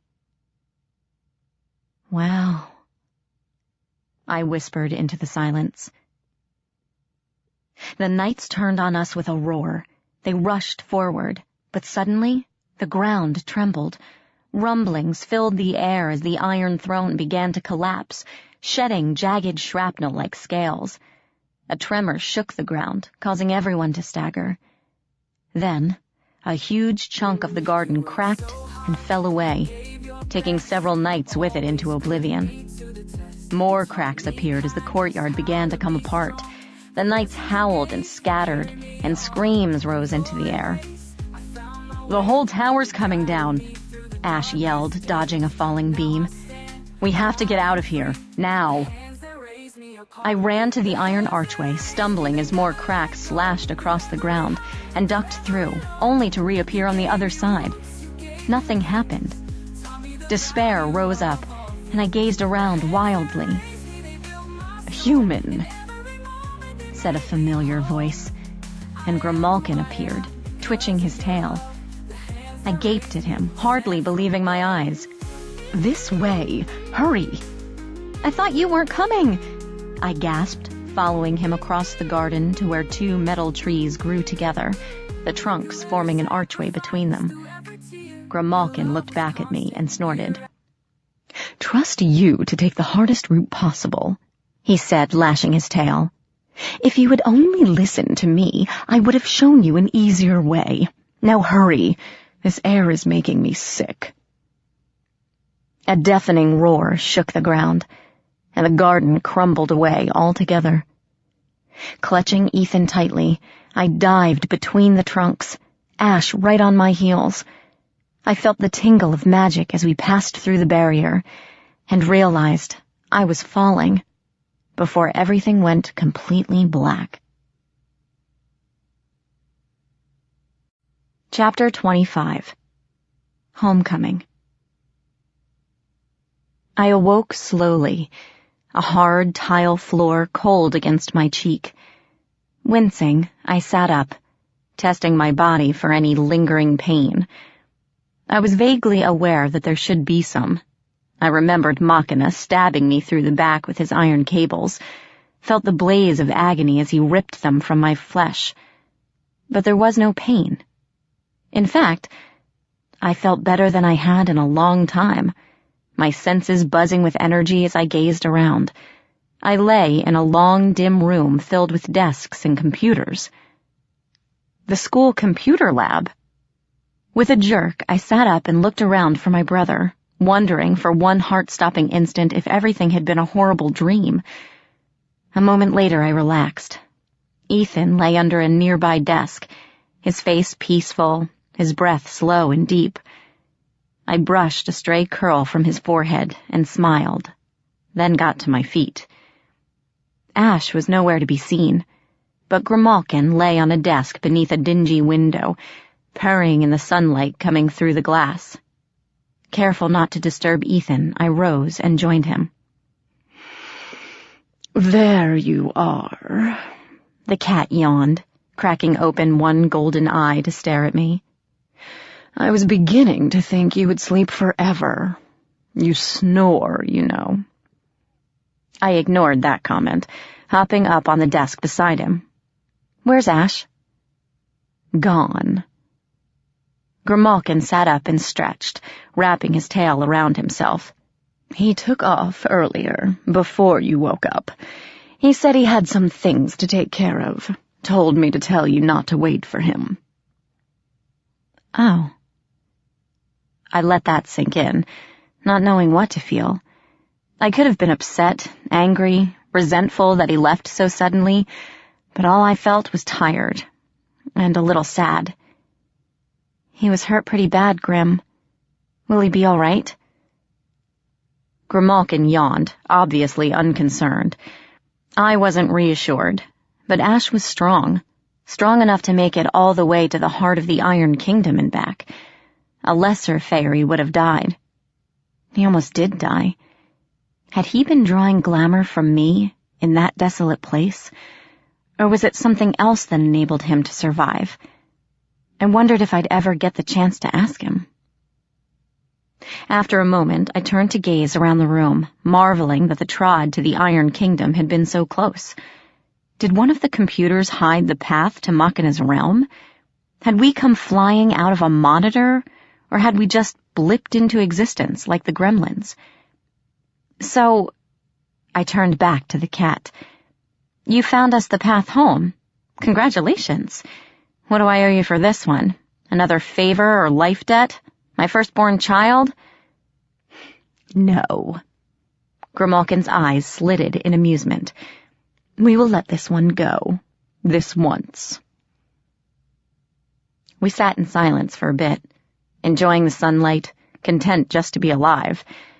Still, as I watched Ethan sleeping under the desk, a strange heaviness filled me. As if I was missing something. As if I'd forgotten something vitally important back in Fairy. So, Grimalkin mused, licking his front paw, what will you do now? I shrugged. I don't know. Take Ethan home, I guess. Go back to school. Try to get on with my life. I thought of Puck, and a lump rose to my throat. School wouldn't be the same without him. I hoped he was all right, and that I would see him again. I thought of Ash, and wondered if the Prince of the Unseelie Court would consent to dinner and a movie. Hope springs eternal, the cat muttered. Yeah, I sighed, and we fell silent again. What I've been wondering, Grimalkin went on, is how Machina kidnapped your brother in the first place. He used a changeling, yes, but that wasn't an Iron Fairy. How did he make the switch, if it was not one of his own? I thought about it and frowned. Somebody must have helped him, I guessed. Grimalkin nodded. I would imagine so, which means Machina had normal Fey working for him as well, and now that he is gone, they will be none too happy with you. I shivered, feeling hope for a normal life slipping rapidly away.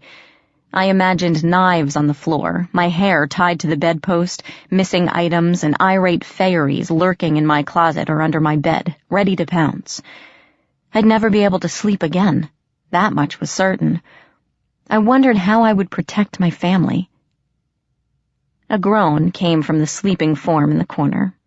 Ethan was waking up. Go on, then.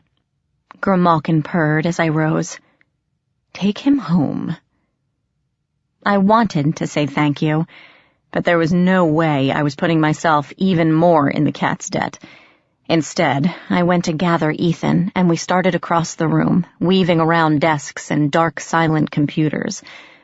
At the door, which was thankfully unlocked, I looked back to the window and the shaft of sunlight, but Grimalkin was no longer there. The school halls were empty and dark. Puzzled, I made my way down the dingy corridors, clutching Ethan's hand and wondering where everyone was. Perhaps it was the weekend, but that didn't explain the dusty floors and lockers, the feeling of complete emptiness as we passed one locked classroom after another.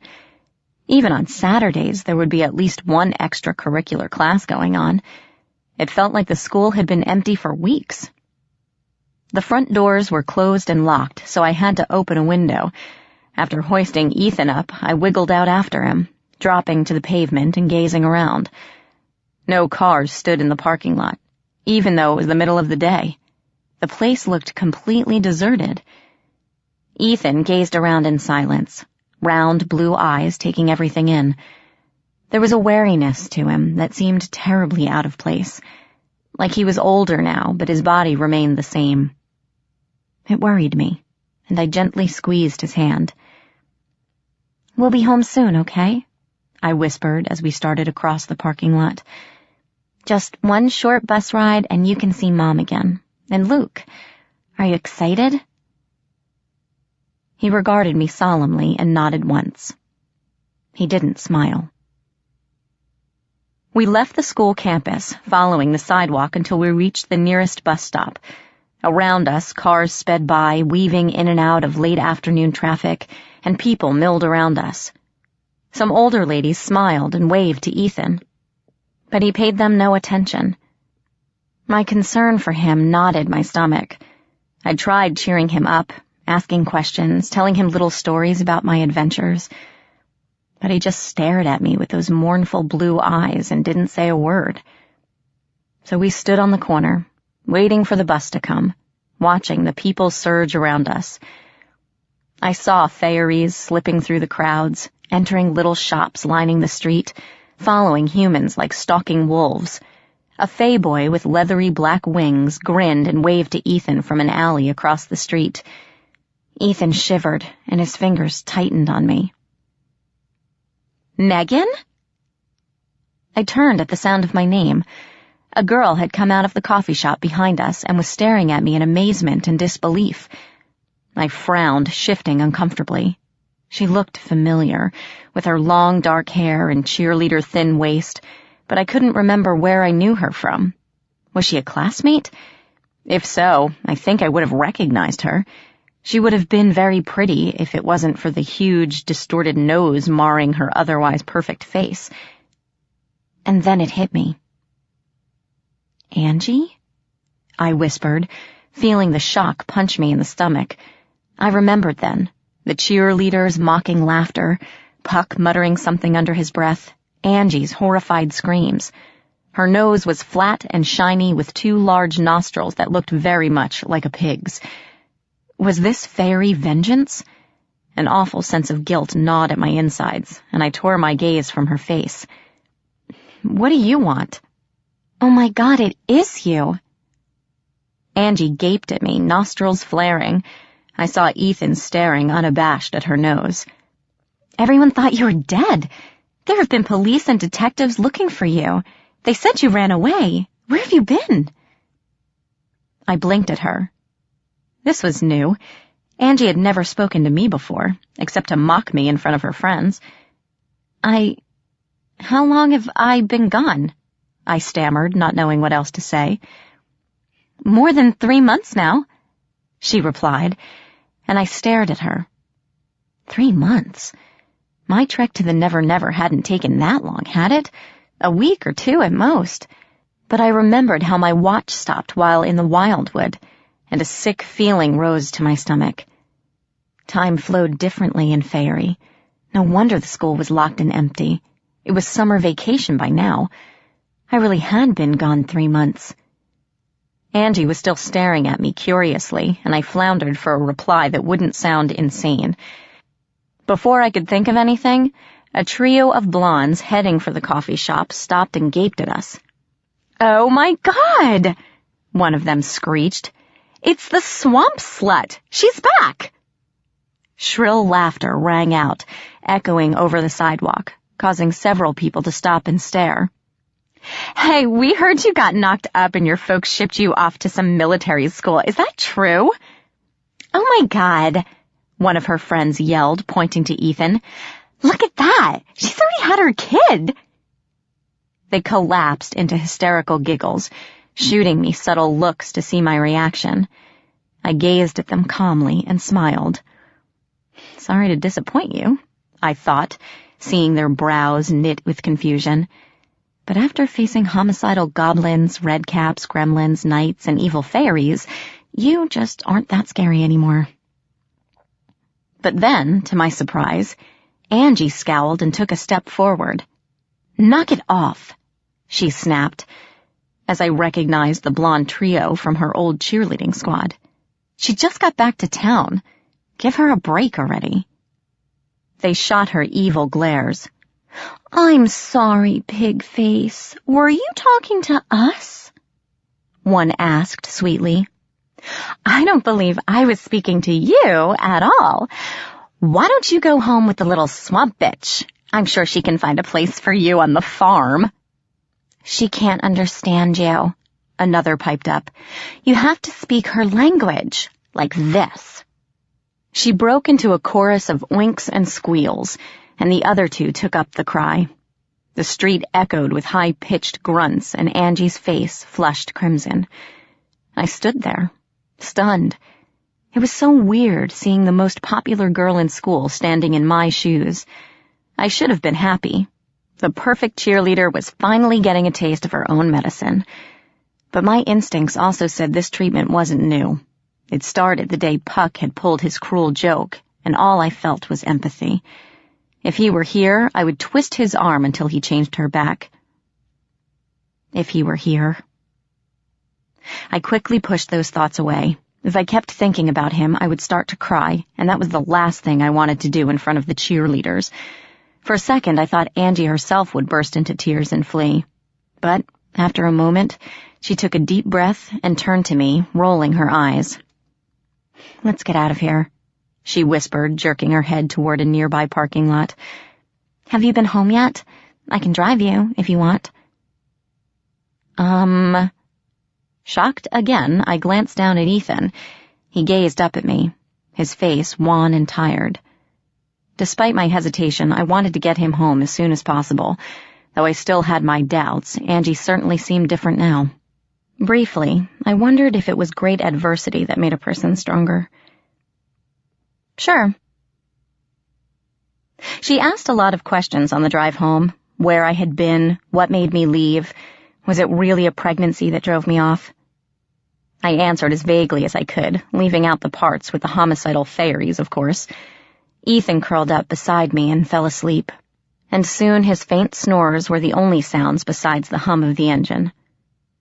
Angie finally pulled up alongside a familiar gravel road, and my stomach twisted nervously as I opened the door, pulling Ethan out with me. The sun had gone down, and an owl hooted somewhere overhead. In the distance, a porch light glimmered like a beacon in the twilight. "I appreciate the ride," I told Angie, slamming the car door. She nodded, and I made myself say those two little words. "Thank you." Guilt stabbed me again as I looked at her face. "I'm sorry about... you know." She shrugged. "Don't worry about it. I'm going to a plastic surgeon in a couple weeks. He should take care of it." She went to put the car in gear, but stopped, turning back to me. "You know," she said, frowning, "I don't even remember how it got like this. Sometimes I think I've always been this way, you know? But then people look at me weird, like they can't figure it out, like they're scared because I'm so different." She blinked at me, shadows under her eyes. Her nose seemed to leap off her face. "But you know what that's like, don't you?" I nodded breathlessly. Angie blinked again, like she was seeing me for the first time. "Well, then..." Slightly embarrassed, she waved to Ethan and gave me a brisk nod. "See you around." "Bye." I watched her pull away, her tail lights growing smaller and smaller, until they rounded a corner and disappeared. The night suddenly seemed dark and still. Ethan took my hand, and I looked down at him in concern. He still wasn't talking. My brother had always been a quiet kid, but this complete, brooding silence was disturbing. I hoped he wasn't too traumatized by his ordeal. "Home, kiddo," I sighed, looking up the long, long driveway. "Think you can make it?" "Maggie?" Relieved, I looked down at him. "Yeah? Are you one of them now?" I sucked in a breath, feeling as if he had punched me. "What?" "You look different." Ethan fingered his ear, gazing up at mine. "Like the Bad King. Like one of them." He sniffled. "Are you going to live with them now?" "Of course not. I don't belong with them." I squeezed his hand. "I'll live with you and Mom and Luke, just like always." "The dark person talked to me. He said I'd forget about them in a year or two, that I won't be able to see them anymore. Does that mean I'll forget you, too?" I knelt and looked him in the eye. "I don't know, Ethan. But you know what? It doesn't matter. Whatever happens, we're still a family, right?" He nodded solemnly, far too old for his age. Together we continued walking. The outline of our house grew larger as we approached. It looked familiar and strange all at once. I could see Luke's beat-up truck in the driveway, and Mom's floral curtains waving in the windows. My bedroom was dark and still, but a nightlight shone out of Ethan's room, flickering orange. It made my stomach churn to think what slept up there. A single light shone in the bottom window, and I picked up my pace. Mom was asleep on the couch when I opened the door. The television was on, and she held a box of tissues in her lap, one twisted up in her fingers. She stirred when I shut the door behind me, but before I could say anything, Ethan wailed, "Mommy!" and flung himself into her lap. "What?" Mom jerked awake, startled by the shaking child in her arms. "Ethan, what are you doing downstairs? Did you have a nightmare?" She glanced up at me then, and her face went pale. I tried for a smile, but my lips wouldn't work right, and the lump in my throat made it hard to speak. She rose, still holding on to Ethan, and we fell into each other. I sobbed into her neck, and she held me tightly, her own tears staining my cheek. "Meghan!" At last she pulled back and looked at me, a spark of anger warring with the relief in her eyes. "Where have you been?" she demanded with a little shake. "We've had the police looking for you, detectives, the whole town. No one could find any trace of you, and I've been worried sick. Where have you been for 3 months?" "Where's Luke?" I asked, not really knowing why. Maybe I felt that he didn't need to hear this, that this was between me and Mom alone. I wondered if Luke had even noticed that I was gone. Mom frowned as if she knew what I was thinking. "He's upstairs, asleep," she replied, pulling back. "I should wake him, tell him you've come home. Every night for the past 3 months, he's taken his truck down the back roads, looking for you. Sometimes he doesn't come home until morning." Stunned, I blinked back tears. Mom gave me a stern look, the one I got right before I was grounded. "You wait right here until I get him, and then, young lady, you can tell us where you've been while we've been going crazy. Ethan, honey, let's put you to bed." "Wait," I said as she turned away, Ethan still clinging to her robe. "I'll come with you. Ethan, too. I think everyone should hear this." She hesitated, looking down at Ethan, but finally nodded. We turned to leave together when a noise on the stairs froze us in our tracks. The changeling stood there, his eyes narrowed, his lips peeled back in a snarl. He wore Ethan's bunny pajamas, and his small fists were clenched in rage.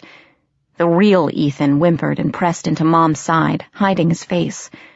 Mom gasped, her hand going to her mouth as the changeling hissed at me. "Damn you!" it shrieked, stamping a foot into the ground. "Stupid, stupid girl! Why do you have to bring him back? I hate you, I hate you, I—" Smoke erupted from its feet, and the changeling wailed. Twisting in on itself, it disappeared into the smoke, shouting curses as it grew smaller and smaller and finally vanished altogether. I allowed myself a small smirk of triumph. Mom lowered her hand. When she turned to me again, I saw understanding in her eyes, and a terrible, terrible fear. "I see," she whispered, glancing at Ethan. She trembled, and her face was ashen. She knew. She knew all about them. I stared at her. Questions rose to mind, too jumbled and tangled to make out. Mom seemed different now, frail and frightened, not the mother I knew at all. "Why didn't you tell me?" I whispered. Mom sat on the couch, pulling Ethan up with her. He snuggled into her side like he was never going to let go. "Meghan, that was years ago when I met him, your father. I barely remember it. It seemed more like a dream than anything." She didn't look at me as she spoke, lost in her own world. I perched on the edge of the armchair as she continued in a faint voice. For months, I convinced myself that it hadn't happened. It didn't seem real, what we did, the things he showed me. It was just one time, and I never saw him again. When I discovered I was pregnant, I was a little nervous, but Paul was so happy. The doctors had told us we would never have children. Paul. My mind stirred uneasily at that name. It felt like I should recognize it. Then Mom's words sank in and it hit me. Paul had been my father, or at least married to my mom. I didn't remember him, not in the slightest. I had no idea who he was, what he looked like. He must have died when I was very young. The thought made me sad and angry. Here was another father that Mom had tried to hide from me. Then you were born, Mom continued, still in that distant, faraway voice. And strange things started happening. I'd often find you out of your crib, on the floor, or even outside, though you couldn't walk yet. Doors would open and close on their own, items went missing, only to show up in the oddest places. Paul thought the house was haunted, but I knew they were lurking about. I could feel them, even though I couldn't see them. It terrified me. I was afraid they were after you, and I couldn't even tell my husband what was going on.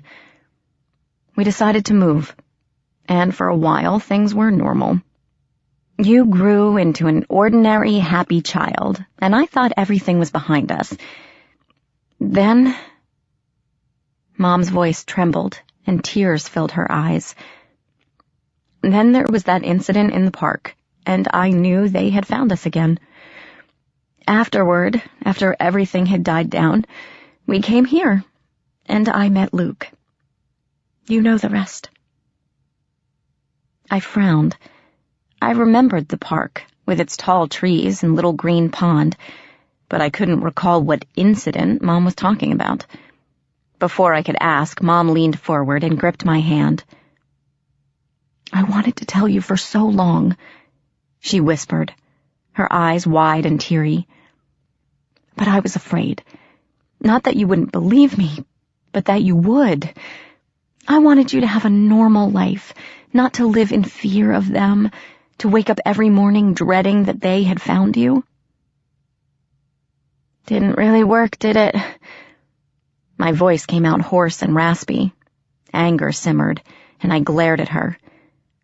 Not only did they come for me, but Ethan got pulled in as well. What are we going to do now, Mom? Run away just like the last 2 times? You saw how well that worked. She leaned back, hugging Ethan protectively. I don't know, she stammered, wiping her eyes, and I immediately felt guilty. Mom had gone through the same things I had. We'll think of something. Right now, I'm just glad you're safe. Both of you. She gave me a tentative smile, and I returned it, though I knew this wasn't over. We couldn't stick our heads in the sand and pretend the Fey weren't out there. Machina might be gone, but the Iron Kingdom would continue to grow, poisoning the Never-Never little by little. There was no way to stop progress or technology. Somehow I knew we couldn't escape them. Running away just didn't work. They were too stubborn and persistent. They could hold a grudge forever. Sooner or later we would have to face the Fey once more. Of course, sooner came more quickly than I expected. Ethan, Mom said after a while, once the adrenaline had worn off and the house was still, why don't you run upstairs and wake Daddy? He'll want to know that Meghan is home. Then you can sleep between us if you want. Ethan nodded, but at that moment, the front door creaked open, and a cold breeze shivered across the room. The moonlight beyond the door shimmered, consolidating into something solid and real. Ash stepped over the threshold. Mom didn't look up, but Ethan and I jumped as my heart began to thud loudly in my chest. Ash looked different now, the cuts and burns healed, his hair falling softly around his face. He wore simple dark pants and a white shirt, and his sword hung at his side. Still dangerous, still inhuman and deadly. Still the most beautiful thing I'd ever seen. His mercury eyes found mine, and he inclined his head. "It's time," he murmured. For a moment I stared at him, not understanding. Then it hit me all at once. Oh, God. The contract. He's here to take me to the winter court. "Meghan?" Mom looked from me to the door, not seeing the winter prince silhouetted against the frame. But her face was tight. She knew something was there. "What's happening? Who's there?" "I can't go now," I raged silently. "I just got home. I want to be normal. I want to go to school and learn to drive and go to prom next year. I want to forget fairies ever existed." But I gave my word, and Ash had upheld his end of the bargain, though he almost died for it. Ash waited quietly, his eyes never leaving mine. I nodded at him and turned back to my family. "Mom?" I whispered, sitting on the couch. I have to go. I made a promise to someone that I would stay with them for a while. Please don't worry or be sad. I'll be back, I swear. But this is something I gotta do, or else they might come looking for you and Ethan again." "Meghan, no." Mom gripped my hand, squeezing hard. "We can do something. There has to be a way to keep them back. We can move again, all of us. Mom." And I let my glamour fade away, revealing my true self to her. It wasn't difficult this time to manipulate the glamour surrounding me. Like the roots in Machina's domain, it came so naturally I wondered how I ever thought it hard. Mom's eyes widened, and she jerked her hand back, pulling Ethan close. "I'm one of them now," I whispered. "I can't run from this. You should know that. I have to go." Mom didn't answer. She kept staring at me with a mix of sorrow, guilt, and horror. I sighed and rose to my feet, letting the glamour settle on me again. It felt like the weight of the entire world. "Ready?" Ash murmured, and I paused, glancing up toward my room. Did I want to take anything with me? I had my clothes, my music, little personal items collected in my 16 years. No, I didn't need them. That person was gone, if she had been real in the first place. I needed to figure out who I really was before I came back. If I came back. Glancing at Mom, still frozen on the couch, I wondered if this would ever be home again. "Maggie?" Ethan slid off the couch and padded up to me. I knelt, and he hugged me around the neck with all the strength a 4-year-old could muster. "I won't forget," he whispered, and I swallowed the lump in my throat. Standing up, I ruffled his hair and turned to Ash, still waiting silently at the door. "You have everything?" he asked as I approached. I nodded. "Everything I need," I murmured back. "Let's go." He bowed, not to me, but to Mom and Ethan, and walked out. Ethan sniffled loudly and waved, trying hard not to cry, and I smiled, seeing their emotions as clearly as a beautiful painting. Blue sorrow, emerald hope, scarlet love. We were connected, all of us. Nothing, Fey, God, or immortal, could sever that. I waved to Ethan, nodded forgiveness at Mom, and shut the door, following Ash into the silver moonlight.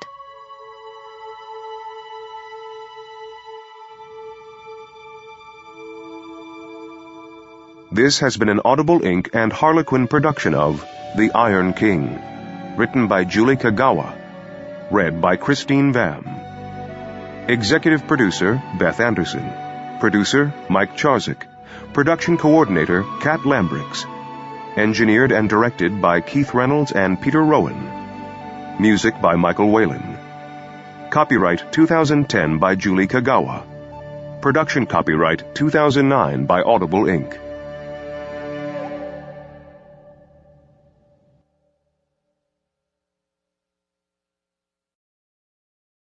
Audible hopes you have enjoyed this program.